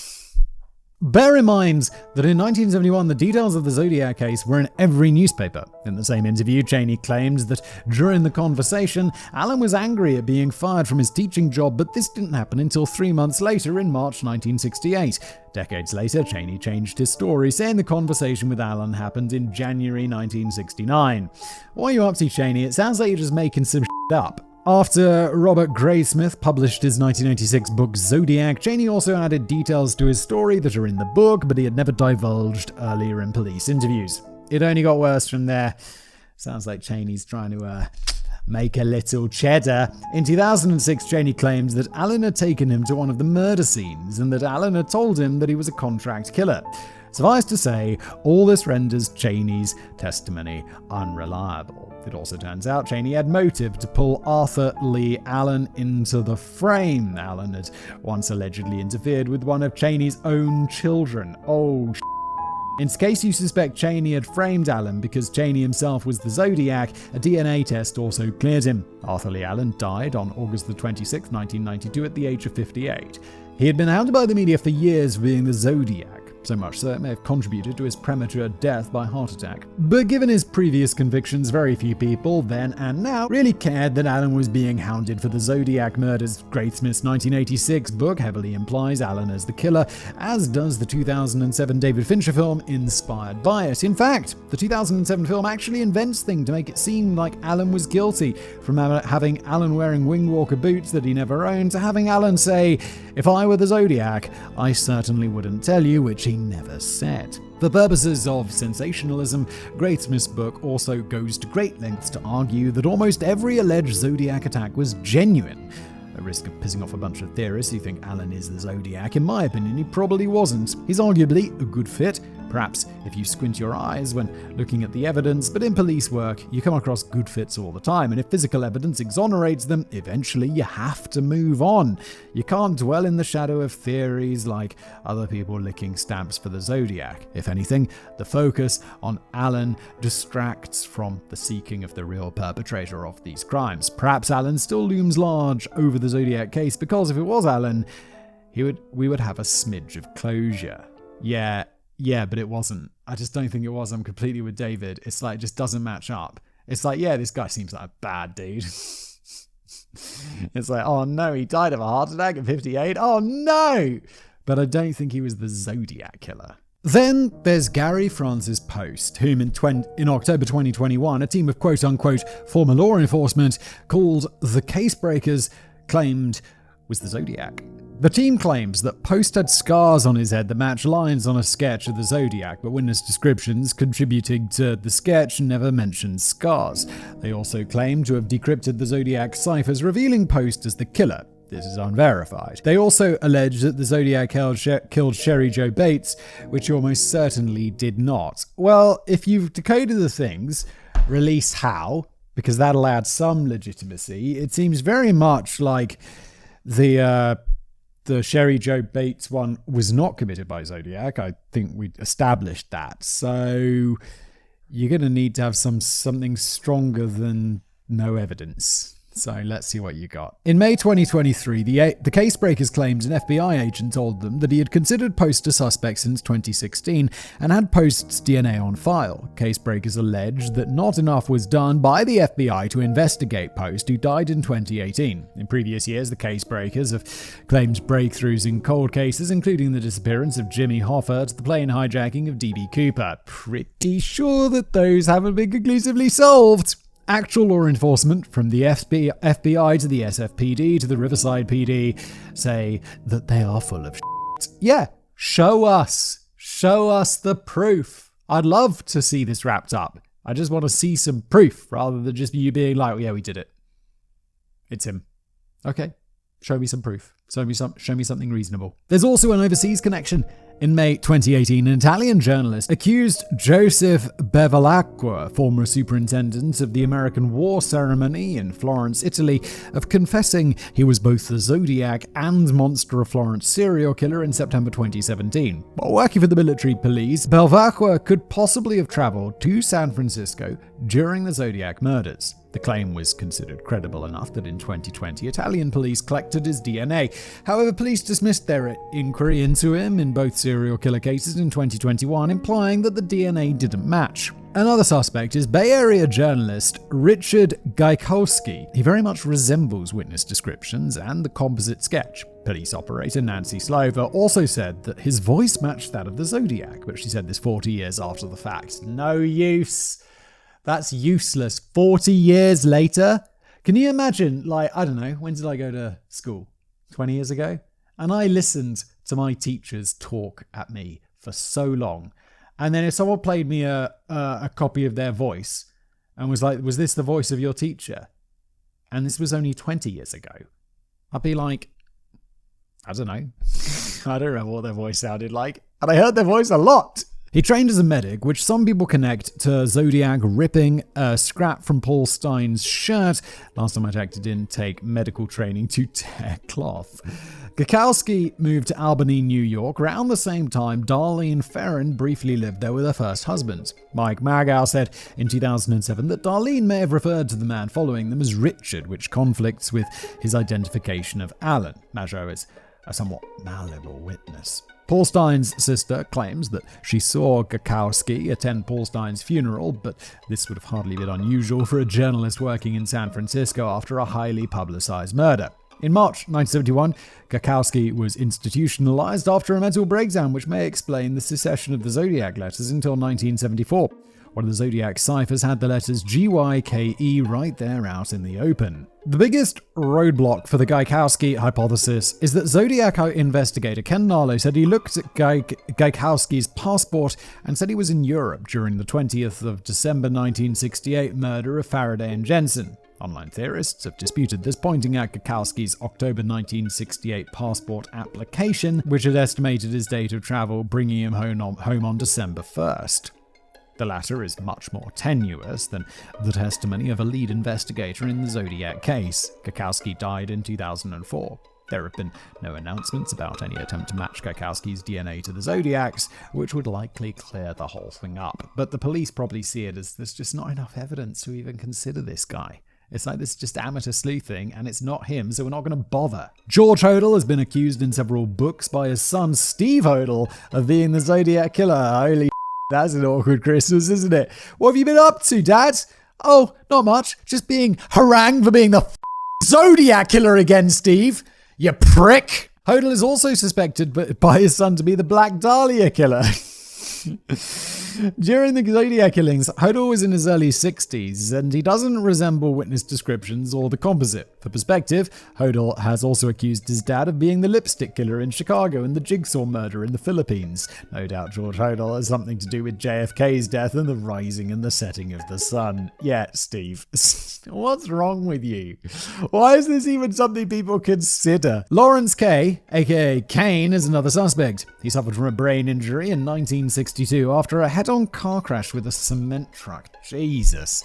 His evaluating psychologist said that led to sexual impulse control, and indeed Kane became a peeping Tom. Born in New York in 1924, he would have been in his mid-40s around the time of the Zodiac murders. He came to police attention because Kane lived in State Line, Utah in 1970 and may have known Donna Lass, but as we've covered, she is an extremely dubious Zodiac victim. One of Darlene Ferrin's sisters once identified Kane as the man at the painting party, but she also identified numerous other men as that figure over the years. It's this eyewitness, reliable witnesses thing is just not working out because it's a really long time later.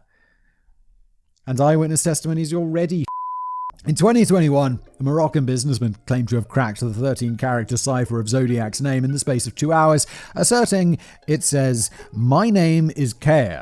But law enforcement basically says that guy is full of There's very limited similarity between the Zodiacs and Kane's handwriting. In 1993, Kathleen Johns identified Kane from a photo lineup as the man who abducted her and her baby, which is strange because Kane looks nothing like the composite sketch of Johns identified as her abductor in 1970. Same goes for Officer Donald Fook, who said that Kane maybe kinda sorta resembles the man that he saw on the night of Stein's murder. Kane is just not a good fit for the sketch. Kane's prints also don't match the partial print in blood left in Stein's cab. In 1969, Kane may have lived near to Paul Stein, but even if he did, this may be irrelevant since there's good indication that Zodiac prowled around and chose some or all of his victims at random. Lastly, Kane spoke with a strong Brooklyn accent, which was not reported by any of the witnesses who heard the Zodiac's voice. Another suspect is Rick Marshall, who was then a projectionist at a movie theater in San Francisco. Is that a job that still exists today? Do movie theaters still have projectionists, or is it all just done by like some guy double clicks on a file and it's like done? See you guys later. Informants pointed police and author Robert Graysmith toward Marshall, claiming he hinted he was the Zodiac over a ham radio conversation. Marshall bears only a slight resemblance to witness descriptions, and like Allen, he was a bit too heavy in the 1960s with too round a face to fit perfectly. The hair is also not a great fit. Sleuths have pointed out that Marshall lived in Riverside in 1966, but again, Cherry Jo Bates was probably not killed by the Zodiac. We have to keep coming back to this woman who wasn't even murdered by the Zodiac. She was just murdered by someone else. So this is irrelevant. He also lived in San Francisco in 1969, close to where Stein was murdered, which means next to nothing. He would have also been in his early 40s at the time of the murders. His theatre once screened a 1907 film called The Red Phantom, which was used as an alias in that one unlikely Zodiac letter trying to cancel a conservative columnist in 1974. A very tenuous connection. Graysmith took an interest in Marshall because writing on the theatre's self-made posters resembled the Zodiac's, but it turns out that the writing wasn't Marshall's, but was Bob Vaughn, who was too old, late 50s, for witness descriptions and doesn't look anything like the Zodiac. Marshall also didn't drive or own a car. He died in 2008, and I can definitively state no DNA was ever taken from him. Yeah, because it's not him. These are all just people. I feel like these are people on online message boards being like, it's definitely this guy. It is.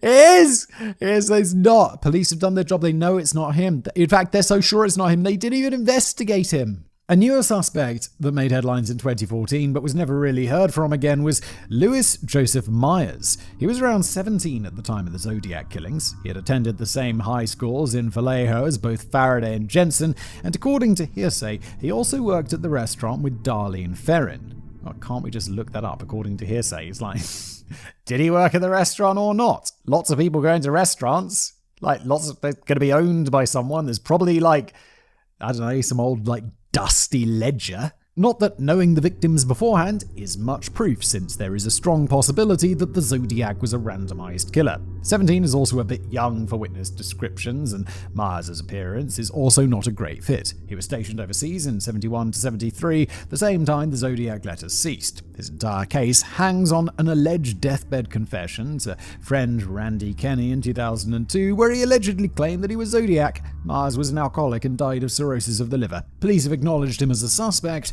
but we have found no substantiating evidence in nearly a decade. Wait, so we're only really considering this guy because a mate of his said on his deathbed that he confessed.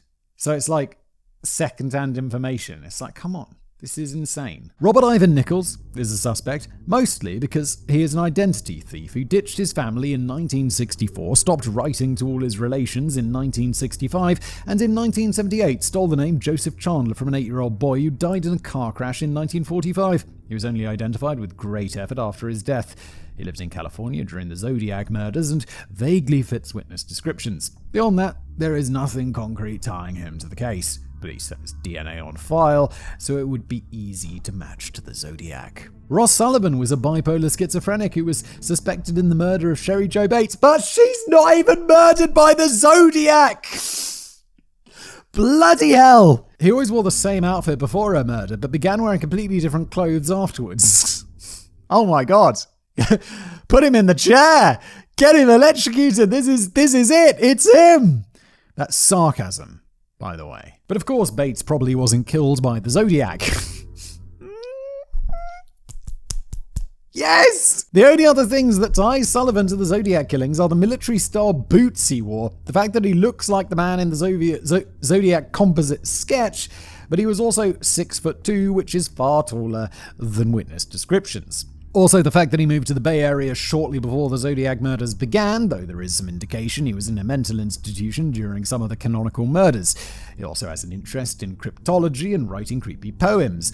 All circumstantial, and if Sullivan was the Zodiac, the Bates connection is likely coincidental. Yes. Oh my god, there's like 3 more guys, and it's all just like blah blah blah. No, it's not actually them.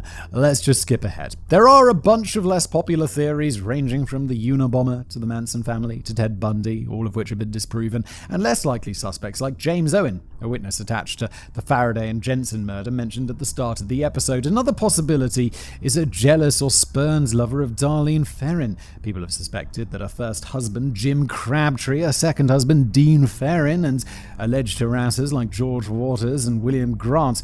All of them have been cleared by police. But look, none of this is conclusive. It is equally possible that Darlene Ferrin and Mike Masher were targeted randomly by the Zodiac. Indeed, all of his victims were randomized killings. If that's the case, it may be damn near impossible to track the Zodiac down if he is not among the suspects already known to the public and police. And that's the crux of the issue. As a randomized thrill killer who reveled in public fear, there are extremely good odds that the Zodiac probably never even came up on the police radar. All the suspects above fit in one respect or another. Some are better fits, others are downright fanciful. All of them have either hard or circumstantial evidence counting against them being the Zodiac. None of them are a perfect fit by any stretch of the imagination, and if the Zodiac was an as-yet unmasked stranger, the best hope for law enforcement is to use DNA and genealogy databases in the same way they track down the Golden State Killer, to find a match of family bloodlines and zero in on someone who fits the dates, times, and places of the killings. This venture started in 2018, and now half a decade later, we have had no police announcement as to their progress, whether it be promising or not. And you can't expect police to comment on an active investigation like that if they're currently zeroing in on a suspect, living or dead. Let me guess, it's going to be, if we do find this out, and if they do genealogy it, I don't think it's going to be any of the guys that we've mentioned, and 3 of the guys that I just cut out because I'm like, it's not them! It's not them. In like 10 years or something, David will be like, remember that script I wrote about the dude? And I'll be like, yeah. And David will be like, turns out one of the guys you cut out. And I'll be like, oh, for God's sake. But it would be nice if the buggers ran through the DNA on the list of known suspects for the Zodiac. A shocking number on this list haven't been tested, and I'm sure they could find a relative of each of the candidates who'd be willing to volunteer. Anyway, in my own opinion, as a humble true crime writer and former records keeper for the police, my own verdict on the suspects is resoundingly, quote, none of the above. They don't fit, and the Zodiac is likely unknown to the police or the public, having completely slipped the dragnet and gotten away with murder. Yeah, me and you, David, same page on this one. In that spirit, I'm going to leave you with the following account of an unnamed Zodiac suspect, the Merchant Marine. In 2009, Robert Tarbox, an 82-year-old retired and formerly disgraced and disbarred attorney in 1975, had failed to pay some clients. It claimed he was speaking up because the 2007 David Fincher movie had wrongfully smeared Arthur Lee Allen as the Zodiac, and he wanted to clear Allen's name. Tarbox told a story of how in the early 1970s, a merchant marine came to his office for a $50 walk-in consultation. The sailor sat there for an hour and told Tarbox about how he was the Zodiac. Tarbox describes the sailor's testimony as, quote, not in detail, but comprehensive. Tarbox claims that the sailor wanted to stop his quote-unquote opportunistic murder spree and inquired what would happen if he turned himself in. Tarbox replied that given the notoriety of the Zodiac case, he'd be looking at either life in prison or the death penalty. With that, the sailor got up and exited Tarbox's office, never to be heard from again. In 2009, Tarbox refused to give the name of the merchant marine, stating his purpose was just to clear Allen's name. Tarbox died 6 years later in 2015. I'm not saying the merchant marine story is true, but the essence of it might be. The Zodiac unleashed utter havoc on the Bay Area in 1968 and 69, taunted police with letters until the early 1970s, and then, with his twisted desire for publicity satiated, he walked away scot-free, never to be brought to justice for the pain and suffering he inflicted. And while most of the stories we cover on The Casual Criminalist end with the perpetrator being caught, it must be remembered that a shocking 1/3 of murders in Europe and 1/2 of murders in the United States go unsolved. So lock your doors and hold your loved ones close, because out there, on the edges of society, the old sailor's adage still rings true. Here, there be monsters. Dismembered appendices. 1. During the 2016 Republican primary, a popular internet meme cropped up accusing Texas Senator and presidential hopeful Ted Cruz of being the Zodiac killer, despite only being born in December 1970.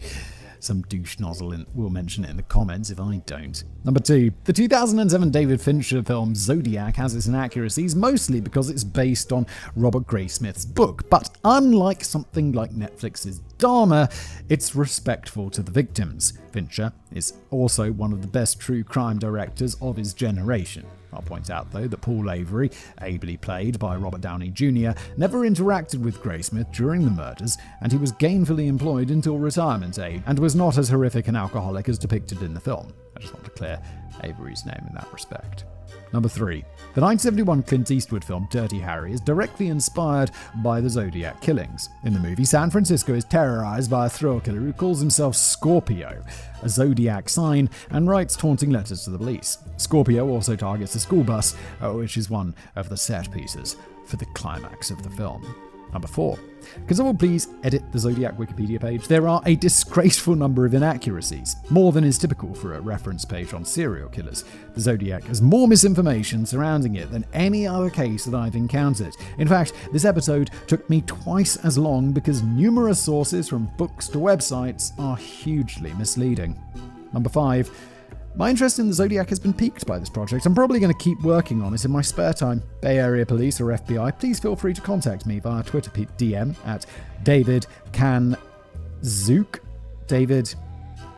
I don't know how to pronounce that. It's not... I think it's got something to do with one of, David's main job or something. But it's David, Canzuk, if you want some fresh key information leaked in a follow-up episode.